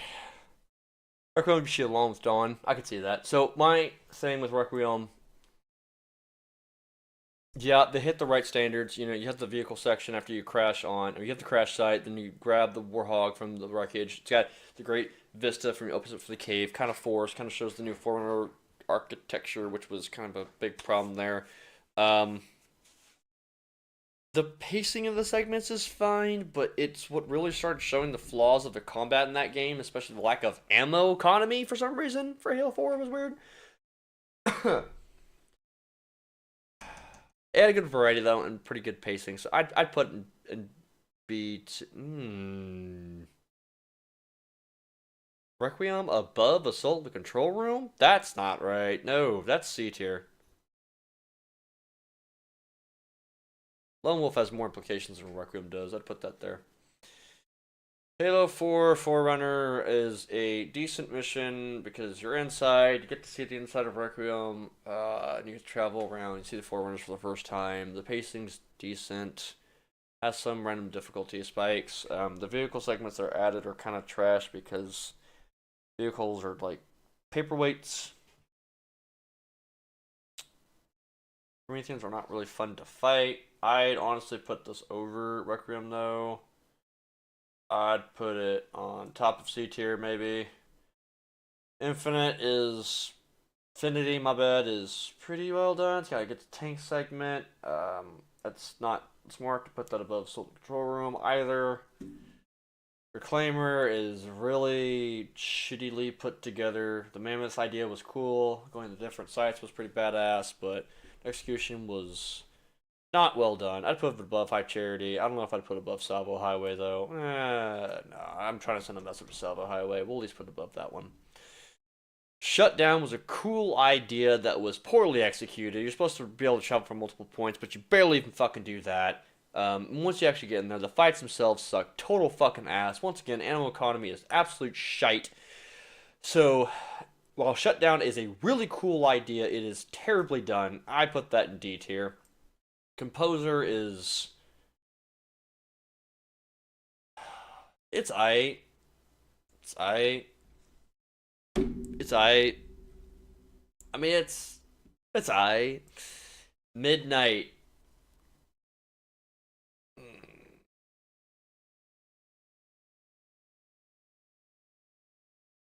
Midnight gets its own tier. Absolutely gets its own tier. Two reasons. Number one, okay. Yeah, while it's cool, while Midnight is pretty cool, the reason why it gets its own F tier is because number one, it was the main thing that showed you, especially as you play on hard difficulties, why it was impossible to progress in this fucking game with the fucking animal economy they had. Weapons despawn so fast, run out of ammo so fucking fast, everyone is so bullet spongy. Prometheans, it showed all the flaws that they had, how quickly they could kill you in an instant, which felt very unfair to the player in many ways, the way that it was done. Um, just from a gameplay standpoint, from a story standpoint, though, it's even worse. Okay, you're coming into this ship that just teleports to Earth as the Composer, which is this new ultimatum threat that really devalues the whole threat that we had originally had with the Prophet of Truth coming to Earth. What happened to like all the Cairo stations and stuff? Now we have like this ultimate threat, like it's this Marvel enemy that's just coming out of nowhere to attack Earth, which was dumb as shit in my eyes. And then we don't even fight the die deck. It's a push button sequence, but because we also put Cortana into one of the things with her chip, which why we can put and insert an AI into a Forerunner ship in the first place, I have zero idea. Makes zero sense. In fact, most of this game doesn't make sense. It just kind of confuses me in general, but that's the thing we can do. And the Didact shoots it and kills her, and you hear fucking Chief's infamous Cortana line, and then when he fights the Didact by himself, then Cortana comes out of fucking nowhere, and because she's a physical being, and she was able to stall the Didact and restrain him long enough for Chief to put a fucking grenade in his chest before he gets force pulled, because apparently this game has force pulling now, because that's how Halo works, I guess, but when it comes to the Forerunners, and then he blows up in the chest and falls down and gets composed, because great boss fight, because, you know, don't compete with the other terrible Halo boss fights. God forbid, there's such a high bar with those made already. And then when Chief sets off the fucking nuke, somehow gets saved by Cortana from a hard light shield, which doesn't make any sense because his hand was on the fucking nuke when he detonated the nuke. There is nothing that can go between him and the nuke when he detonates the nuke when his hand is fucking on it. Everything past Halo 4 is a fever dream. Chief died when he detonated the nuke. It does. Midnight gets its own tier of abysmal. Also, it's ironic because I put F for famine on, which is ironic because I didn't plan on that for Midnight to be in there. In retrospect, it makes sense because Midnight is the explanation I have for people when I tell them that there's no ammo in Halo 4 and everything despawns in like 5 seconds. So that's why Midnight gets its own terrible fucking tier just above Halo 5. I mean, you did that in CE with Assault in the Control Room and Halo and H3. What did I do specifically? Midnight's pretty cash money. Also, Arrival is a really nice soundtrack. Yeah, that's fair. So, Space Segment was I'll never forget hoarding my binary rifle and incinerate cannon ammo for the epic final boss, the Didact, only to get a good old quick time of it. In retrospect, Halo 4 has many flaws, but it'll always have a place in my heart due to it being the main Halo game I had growing up with. That's fair. I still do have fond memories of playing the multiplayer because even though I had a lot of problems with Halo 4, I still played the fucking dog shit out of Halo 4. I almost got max rank, but I ended up playing other games. I got there was 10 separate classes you could rank up with. I think I ended up getting 8 of the 10 done. Plugging Cortana into a former device.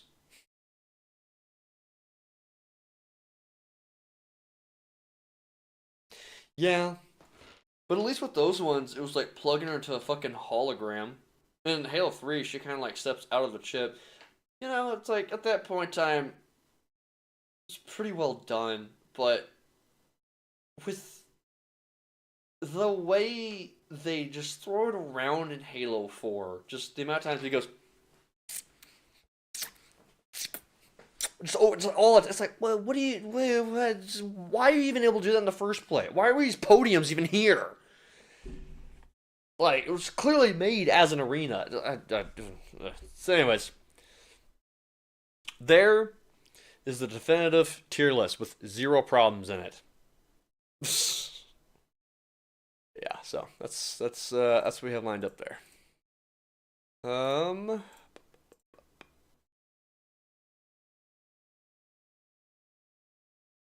Get that going again real quick.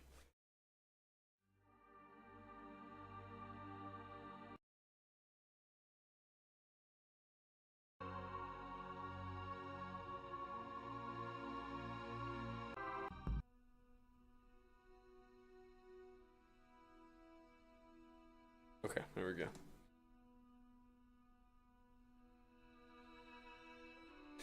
The breaking as a standalone mission from H5 is a D. Didn't rank the rest. The breaking? Also, Cortana turned into a swarm of magical AI pixies to restrain the Didact. Right, yeah, that's one of the main problems I had as well. Listen off. Just didn't make any sense at all whatsoever. Don't rank the rest? Oh yeah, no. ODC's fine. That's it. That's all we got. That's it for that. So, thank you for coming to class, taking notes. Class dismissed. Appreciate your time. Before we wrap up, though, there is one more thing we are going to do. So there is that tier list, and then to here. It is a collective garbage pile, but I do feel like the St. Helios missions deserve regard at least. I don't remember. The whole reason why I didn't rank those missions is because I genuinely do not remember a lot of the Halo 5 missions. I remember a lot of walking around for some pointless missions. I don't feel like the level design was very well organized on the missions. Like, they had a lot of cool extra segments, but unfortunately, it's like it was like they were planning for something else, but then didn't follow through with that. It was weird in my eyes. I don't think I have my reshade active anymore. Damn, bro.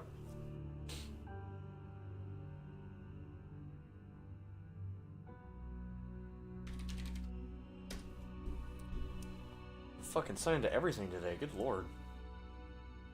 Chief and Blue Team pushing into the Forerunner facility in search of Cortana, despite the fact Chief probably already knows what he needs to do, and Blue Team there to support him, even if they don't fully comprehend the reason why.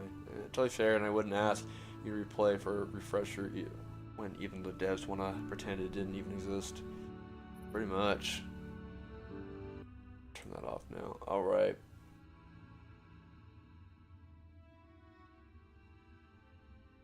Before we wrap things up,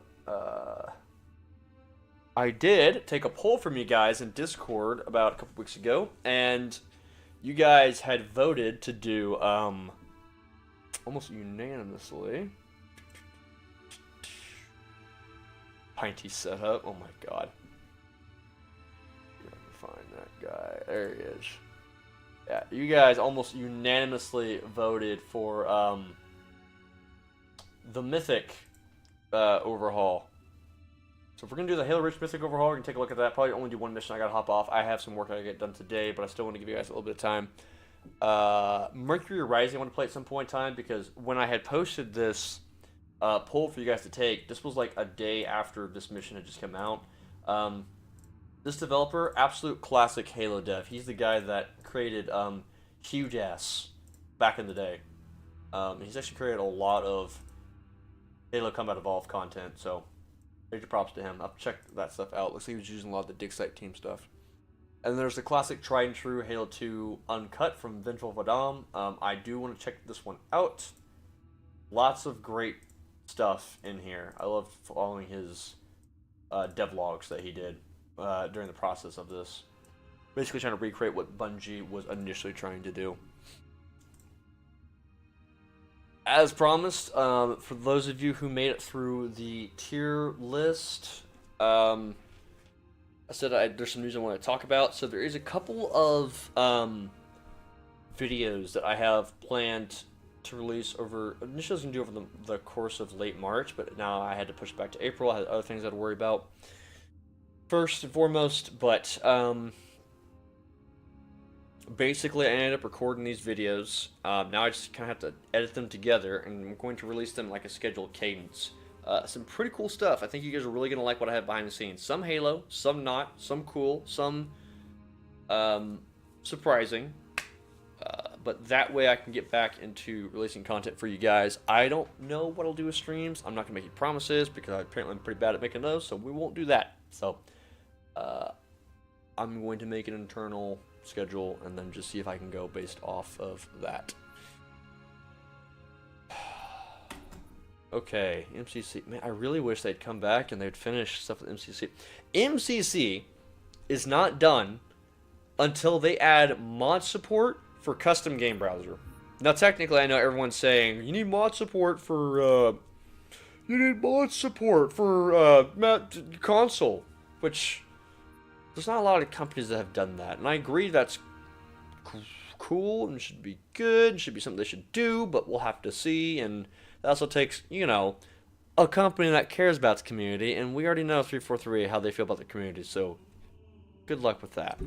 Hopefully they'll end up doing it, though, because I do feel like that's a must. But custom game browser, no mods. The fuck, dude? Like,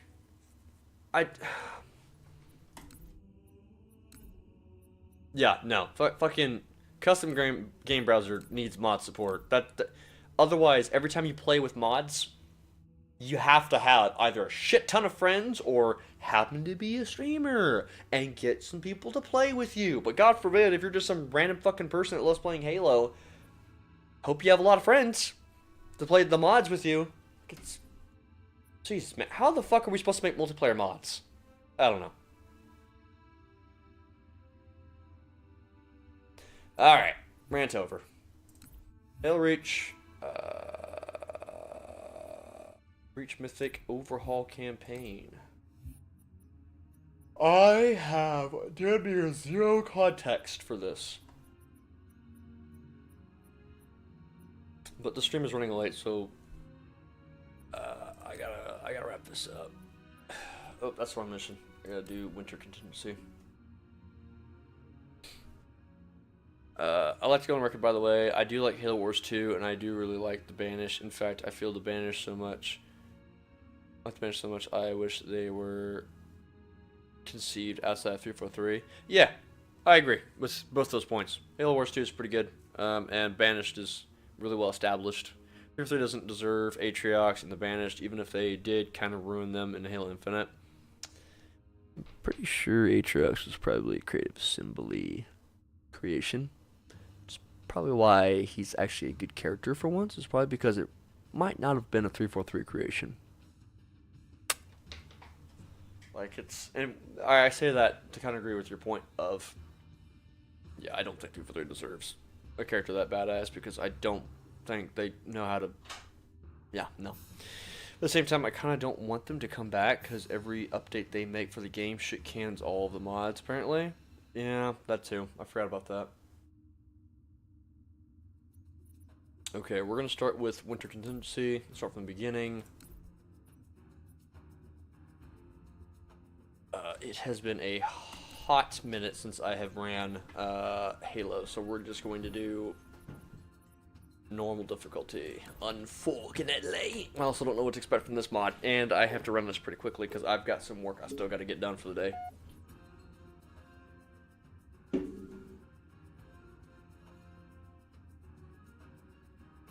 You guys will have to let me know how the volume is, by the way.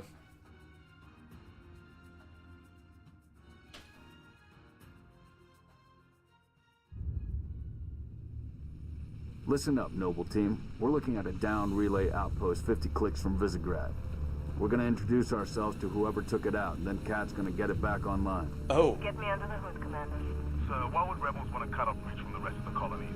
You get a chance, maybe you can ask him, George. Commander, we just lost our signals with HQ. Backup channels. Searching. Nada. Can't say what's jamming us. You heard her. Dead zone confirmed. Command will not be keeping us company this trip. I'm lonely already. Why does Emil have the CQB helmet instead? Also, I like they're green like actual Spartans, but I'll be real, Chief. I don't actually have a lot of context of this particular mod. I tried doing very little research on this particular mod, so this is going to be a bit of a surprise to me.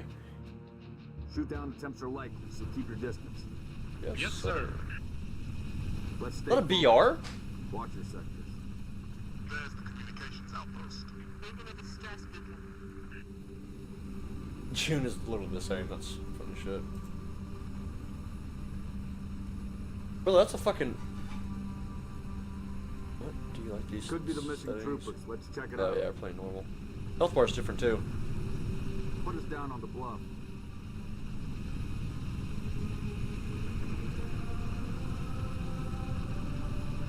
I haven't seen this shit in so long, dude. June, I want your eyes on the sky. So,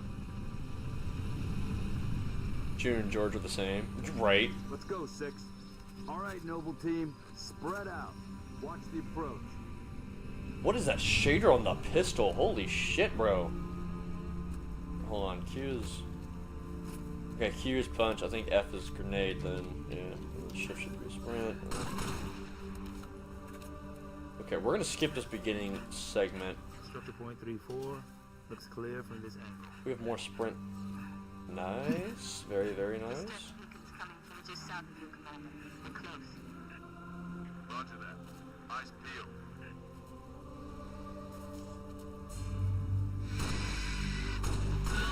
Not me whipping that shot. Jesus Christ.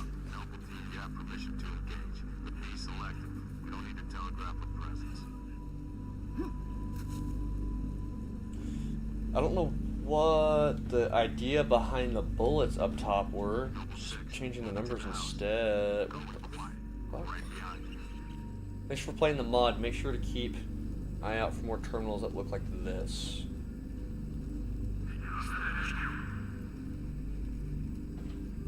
Socials. Nice. Noble leader, I'm seeing heat sigs in the structure ahead. Big allies? No. On your knees, now! They're not rebels, they're farmers. Look at them. Ask them what they're doing here. Hiding, sir. What? Neighbors were attacked last night. He heard screams, gunfire. Stopped around sunrise. Says something in the fields killed his son. Something. Commander, be advised, I'm reading heat signatures in that structure directly east of your position. Over. Copy that. Get them back inside. Osman Tom Bethely. Get it? Noble team, double timing. Okay, well, you can trade weapons with them now. That's pretty cool.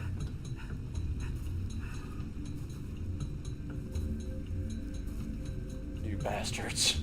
Get back here. Classic. What's your motion trackers? What the hell was that? June, see anything? Negative. Thermal's clean. Boss, I see movement outside your structure. Noble 2, move up to the Shot. VR feels good. Damn, bro. Contact! Contact! Spartans, assist! Here we go. VR feels very nice. Okay, now I see the recommendation for this mod. Let's try the weaponry though. AR, let's come back to that. I don't know why it says like kinetic. I'll just point that out. Unless they added like a different type, because you know there's also plasma in here as well, right? Heads up, Charlie 1. Let me charge what? Let me charge. Oh, plasma pistol. Okay.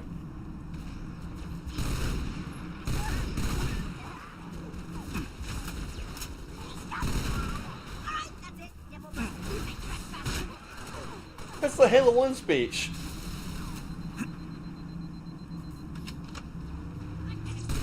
Noble leader, enemy dropships inbound. That's fantastic. Falcon, moving to assist. Sounds beefy. Super beefy, dude. Yeah. Loving the BR right now. I don't think I'd ever seen you play Hail City Ruby's Rebalance either. I think you'd be interested in streaming that at some point. I have played off stream a little bit, but yeah, I'd love to play that on stream. Totally be down. I love what he ended up doing. I haven't played his most recent update either, and I know he massively overhauled it, so that should be something fun. What the fuck, bro? Why are the elites green too? Unless he's like an engineer because he was inside of a ant machine.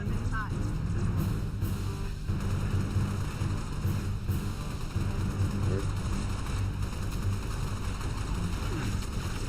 We're gonna pick up their weaponry just so we can test it out. Reticle's wild, bro. Oh, and there was that, oh shit. That's locked on. Stand down. Contacts neutralized. Contacts. It's the damn Covenant. Cheer up, big man. This whole valley just turned into a free fire zone. They have that needle rifle at the beginning of the area, but I'm not gonna run back for that one. That sounds a little bit extra to do. Showing what I can. To do. Copy that, June. We're on it. Let's guys wipe that real quick. Ooh. Oh, button.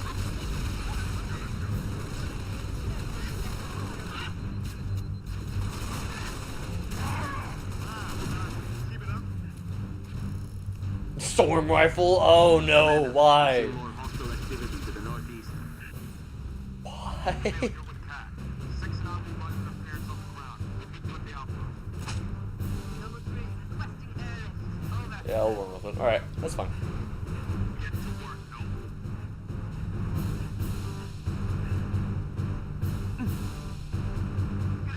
Active camo?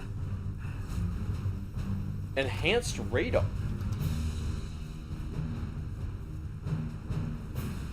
What? It only runs for a limited time too. It's like a pulse wave. Does it recharge? Does. I don't know if that's supposed to keep turning off the way it does. That might be a bug. Come on, George. Get on there, big guy.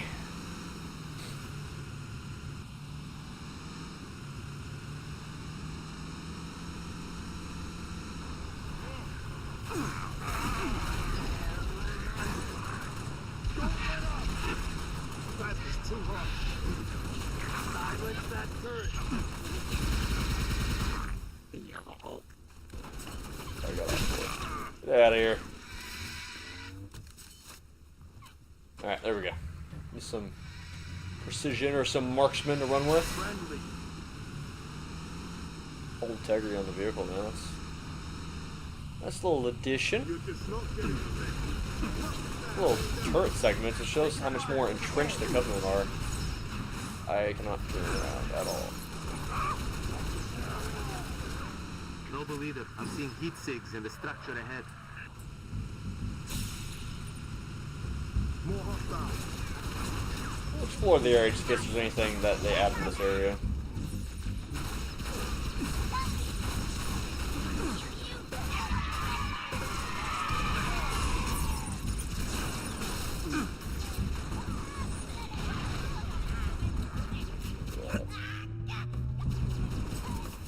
Anything else in here? The data pad.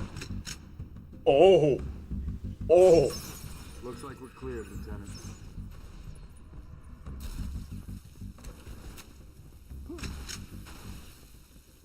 Oh, I was not ready for that.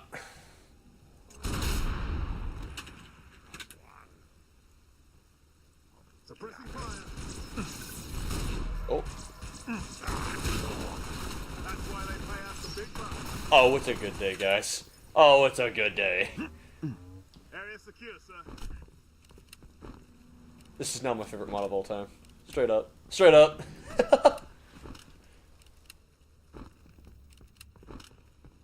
Sweet. What the fuck is that? Oh, Vade. This changed at all, or is it Boss, still just... showing more activity to the east. Oh, we'll keep this. Advise you check it out. Roger, 3. We're en route. I really wish that would stay on.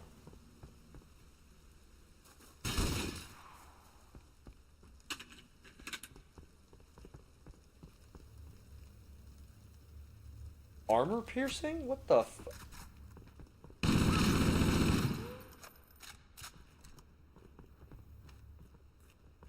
What the fuck? This is one of the default ones, isn't it?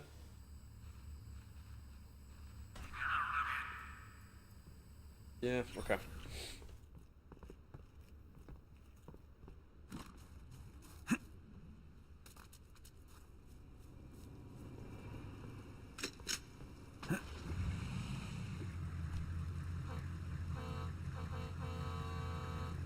Get on the Vingabus, guys. Get on the Vingabus. Vingabus. I'm glad I looked around. That was unexpected. You little shit. What color is that elite?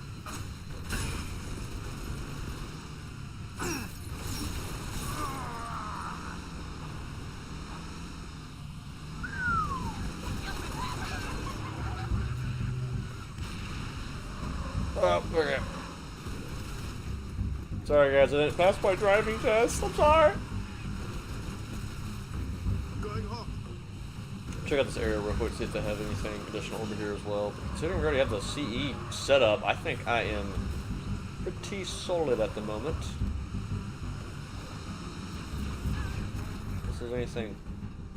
Let's do looking out for.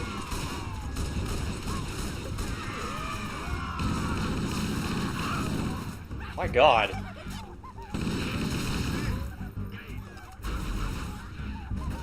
Dude, no kidding on the armor piercing part. Jesus, bro.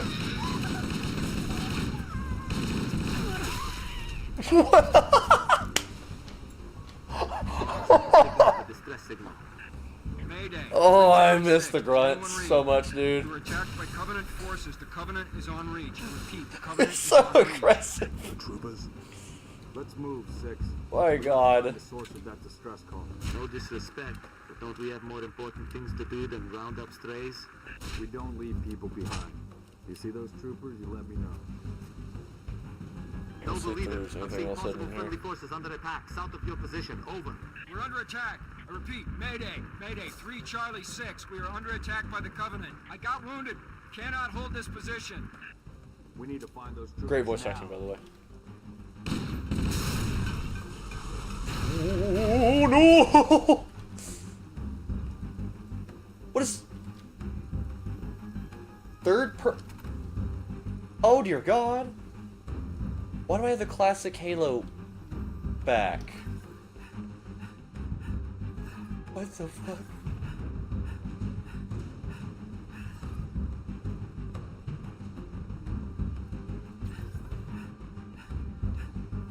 Brother, what is this mod?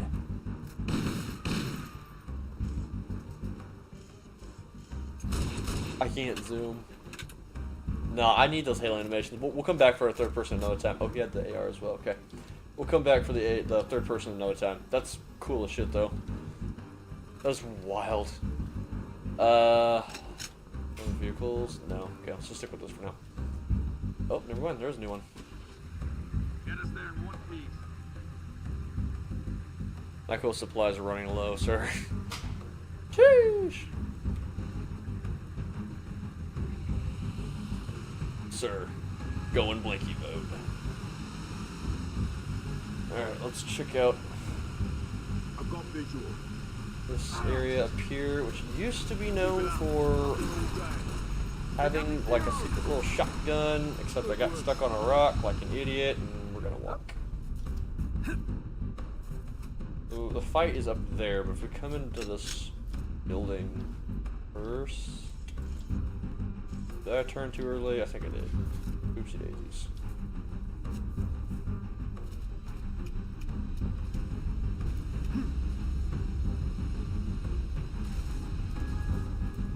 Did I?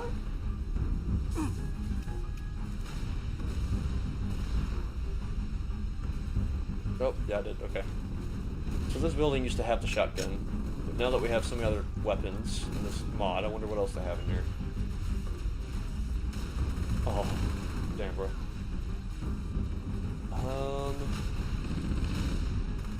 Literally nothing. Shotgun, same ones before. That's fine. Okay.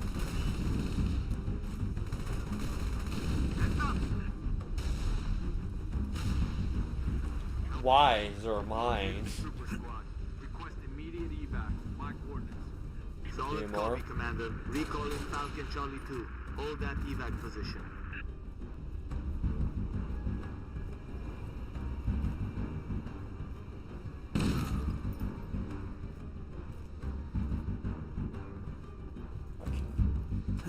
I'm clear.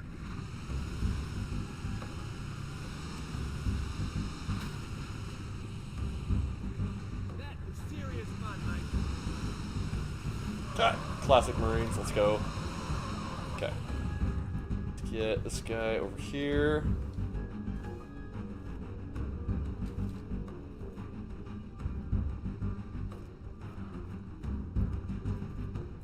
Damn, man, make sure you target. BR.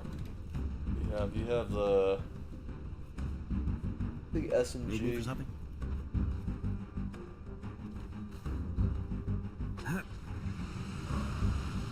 Let's go! Gosh, open your eyes.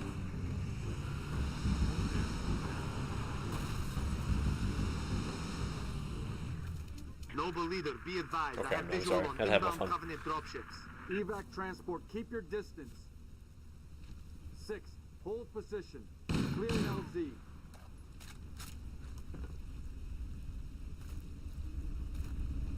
So how many of you guys have already played this mod before?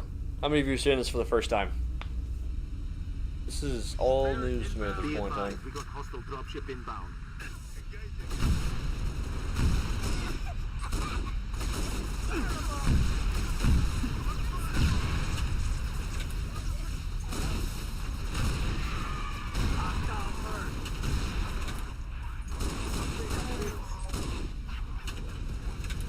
That classic CE sound. So basically they took Halo Reach and they tried making it more like Combat Evolved, is what I'm saying. From the sound effects and the weaponry to the aesthetic. I respect it. No.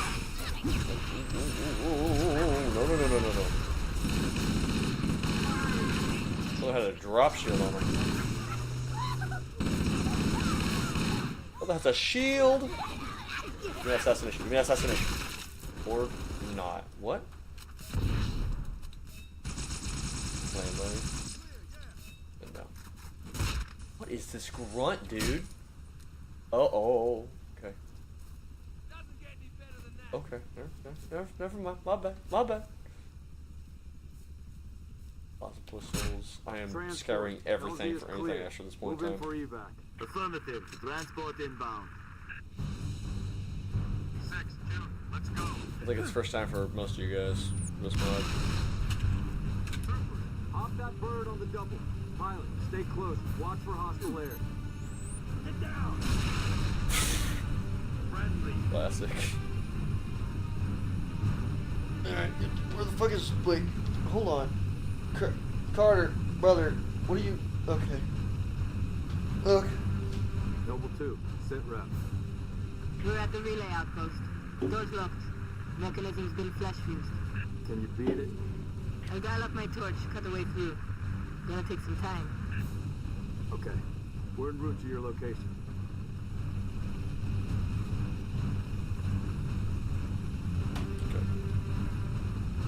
Okay.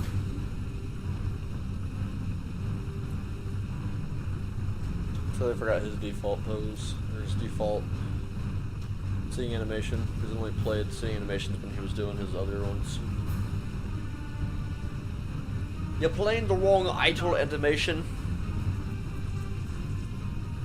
Approaching the comm outpost.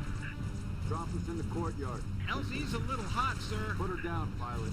6, breaks over. 6 breaks over. We just don't have anything cursed in this mod. I'm not ready for any more cursed Halo, man. It's a lot of combat evolved content, though. Oh my god, that freaking plasma almost... My life. I can't aim for shit, but the bloom is also kind of crazy.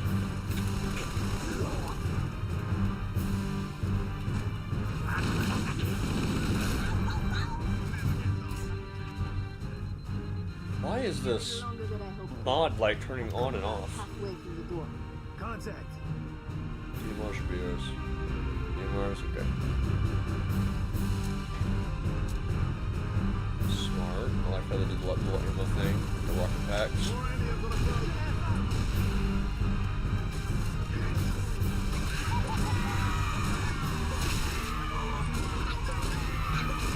So it's not as sticky as the Combat Evolved pistol is, so you have to be a little more careful when you're trying to line up those headshots. Still pretty generous though. I like using it, I enjoy it.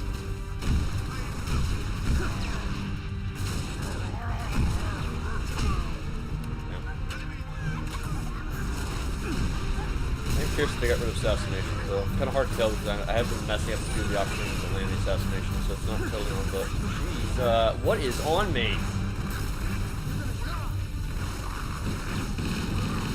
What is that? Oh, radioactive.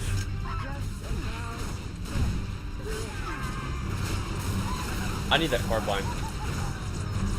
Fucking radioactive. Give me that shit.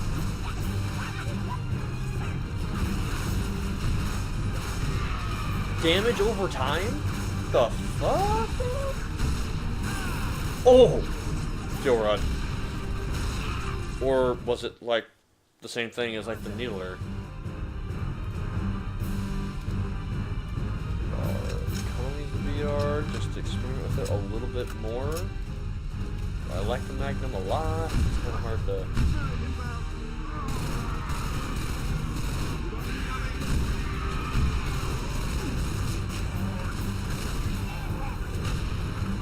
Hey, give me my pistol back. There we go.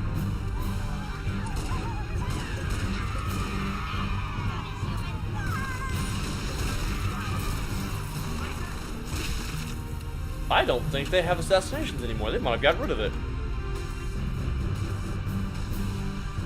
Unchained weapon? I can see that.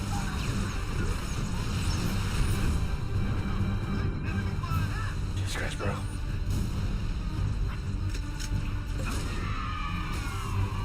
Dynamite.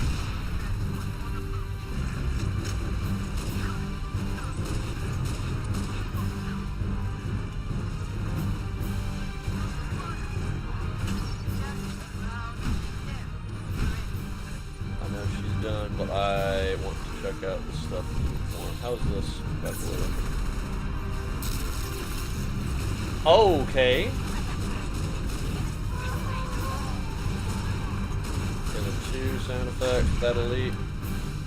Is that how armor lock works now? Just like vulnerable for a little bit? Fear me!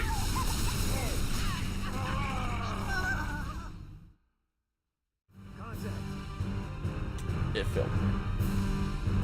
I'm sorry, I'm trying to have fun and not play normally. It's biting me in the ass right now.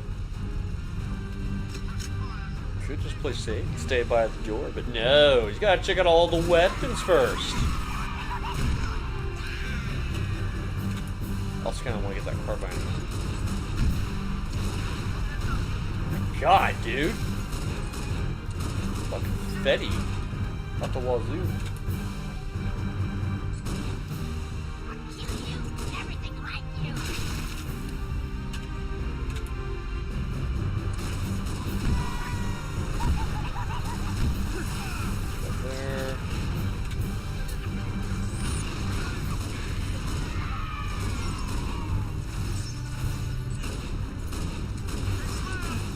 Probably just run to the door after this section instead of just staying out here looking around.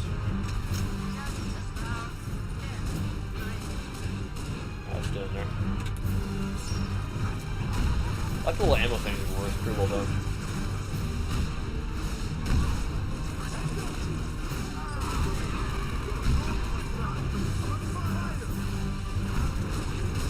Get that fucking carbine up there.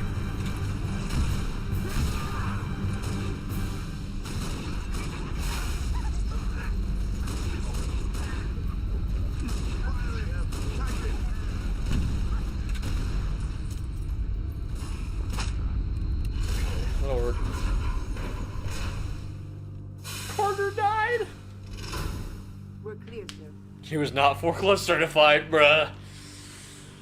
I know it's not approved.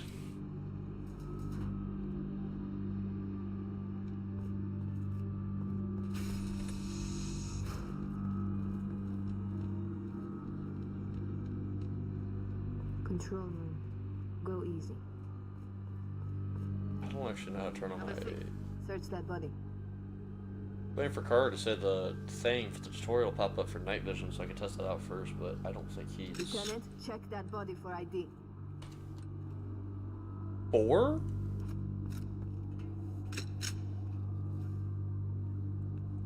Where's the rest of your unit? We got split. I don't think they... It sounded bad on the comms. All right, Corporal. Stay put. We'll get you a combat surgeon. Damn. Plasma damage. Found something.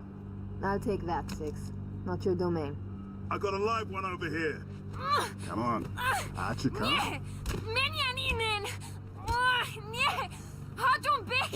It's all right. We're not gonna hurt you. George. I got her. Keep still, and I'll release you. Yep, they're different. What's the status? Over! We've been engaged! Bad guy Fucking coming out! dinosaur, dude.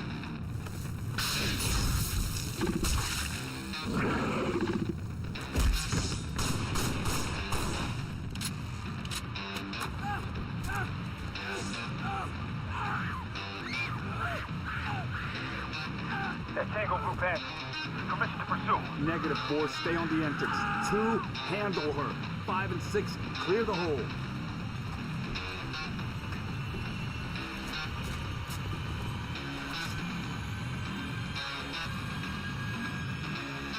Let's reset my weapons up to be a little bit salty. I'm salty. I hate it here. Well, not first. Contact.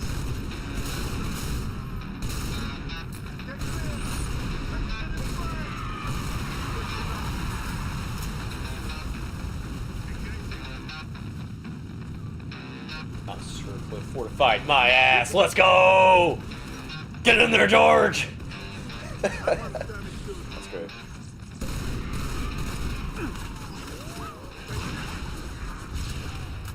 That the... yeah, it is.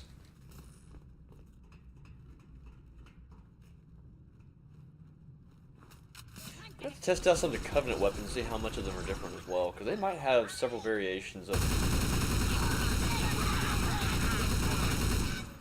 I'd run too if I saw us coming. That's the Halo 4.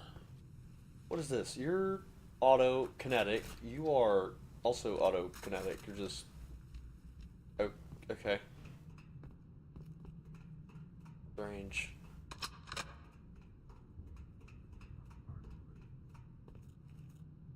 Okay, just because I didn't really test the DMR, let's go ahead and play with it a little bit. I imagine it's probably the same. Flush them out. I've got you covered.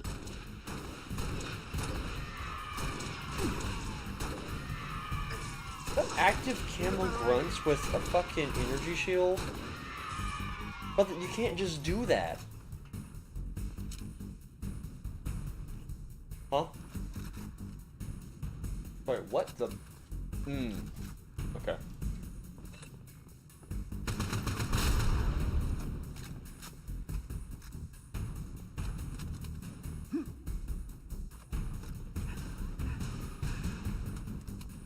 Same shotgun? Yeah, it is. Okay. A little evade though.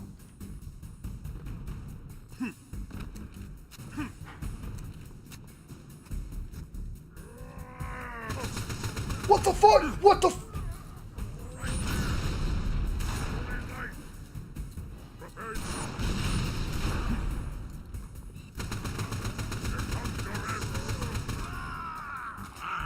how about you?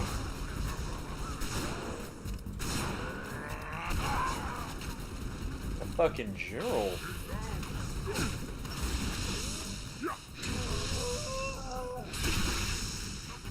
Whoa. Cat needs you to reset a junction. Do it and get back. Can you pick it up if you... no, okay. Anything else in here, or is it just... screwdriver, let's go. My god, that's dope shit, bro. No full ammunition in the building. Classic meme, bro. We got CE, Reach, and 4-assault rifle in this mod. We have a lot, bro. I like the variation. I can appreciate that. Okay, let me wrap that up. No. Stop it, quit it. You're done. You're kaput. Alright, that was fun. I like the way they set it up, and they had multiple variations of weapons. I know a couple mods have done that, but I think this one did pretty good because they kind of like put the weapons in their separate categories. Having the combat evolved weapon as like a armor piercing is an interesting position. I don't know what the Halo 4 one was. I just know it was beefy and had more impact. Stunned the enemies a lot more. But it was also lightweight enemies we were fighting. Adding that MA5K in there is pretty cool. I need to test that one out a little bit more rigorously against enemies that aren't, you know, fucking zealots, I guess.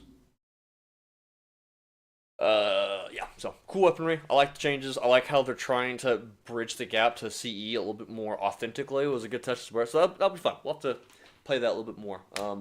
I need more streams in the future with that one if you guys are interested in seeing that one. I don't know about a video. We'll see. I can make a fun video out of it, out of the VOD or some shit. That Zealot had the shield from the E3 2000 showcase for Halo Combat Evolved. It did, I noticed that. I've noticed a lot of mods have been doing that recently, and it's actually worked out surprisingly well. I'm kind of surprised Bungie didn't follow suit with that in any of the Halo games. Because,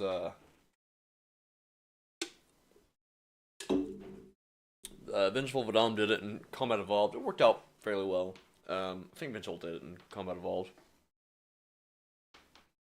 Or was it Ruby? Somebody did it. It worked out pretty well.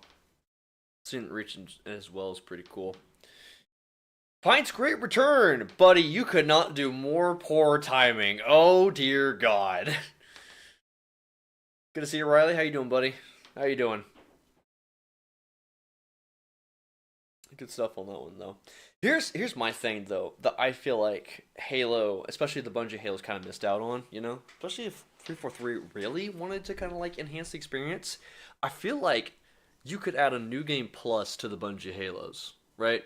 So, like, if you're doing Combat Evolved, doing it normally as is, and then you play it again, but you're doing New Game Plus, right? Which is not to be confused with difficulty, because you can still do difficulty on top of that, but it should, like, redux the fights that you do. It's not about canon at that point in time, if it's a New Game Plus. It's about a new challenge, a way to look at it. You know, Doom Eternal did pretty good with its what were those missions called? They were missions entirely redone in Doom Eternal, basically, so that it was just purely for the challenge. I think you even skipped some of the, like, the cutscenes too, because the point of that wasn't for the cutscenes; it was for a different challenge. But it wasn't supposed to be like hard, like gouge your eyeballs out hard. It was supposed to offer a unique challenge to the levels that you wouldn't expect from the original version of it. So if I made a mod for a Halo game, I'd probably do, for a campaign at least, I'd probably do like a New Game Plus mode, where it's like, this is intended for people, because you have to know your target audience is. If you're modding Halo, it's because you played Halo before. So it's like, this is intended as a post-campaign playthrough of the game, right? Helped a friend with filming a project today. Nice. You'll have to hop on Discord and tell us about that, because unfortunately I'm going to wrap up here. So that is the end of it. This stream will stay up as a VOD, so it'll stay up unlisted. So if you have the link in Discord, you can check it out any given time, or if you've already been here, you already have it in your history, so you can check it out as well. Actually, I might be able to keep it public, because YouTube has actually separated videos and live streams, finally.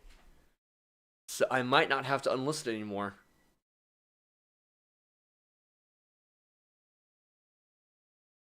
Interesting. I'll look into that. Anyways, yep, that's all I got. More stuff coming here pretty soon, guys. I've got some videos in the pipeline. Hopefully I can release the first one next week, and then just have them release once a week. Because they're already recorded, they just need to be edited just to be released at this point in time. And then, who knows? Maybe we'll do some live streams in between. I'd like to talk to you guys a little bit more in the future. So, thanks for stopping by. Good to see all the usual suspects, and I'll see you guys next time. Take it easy.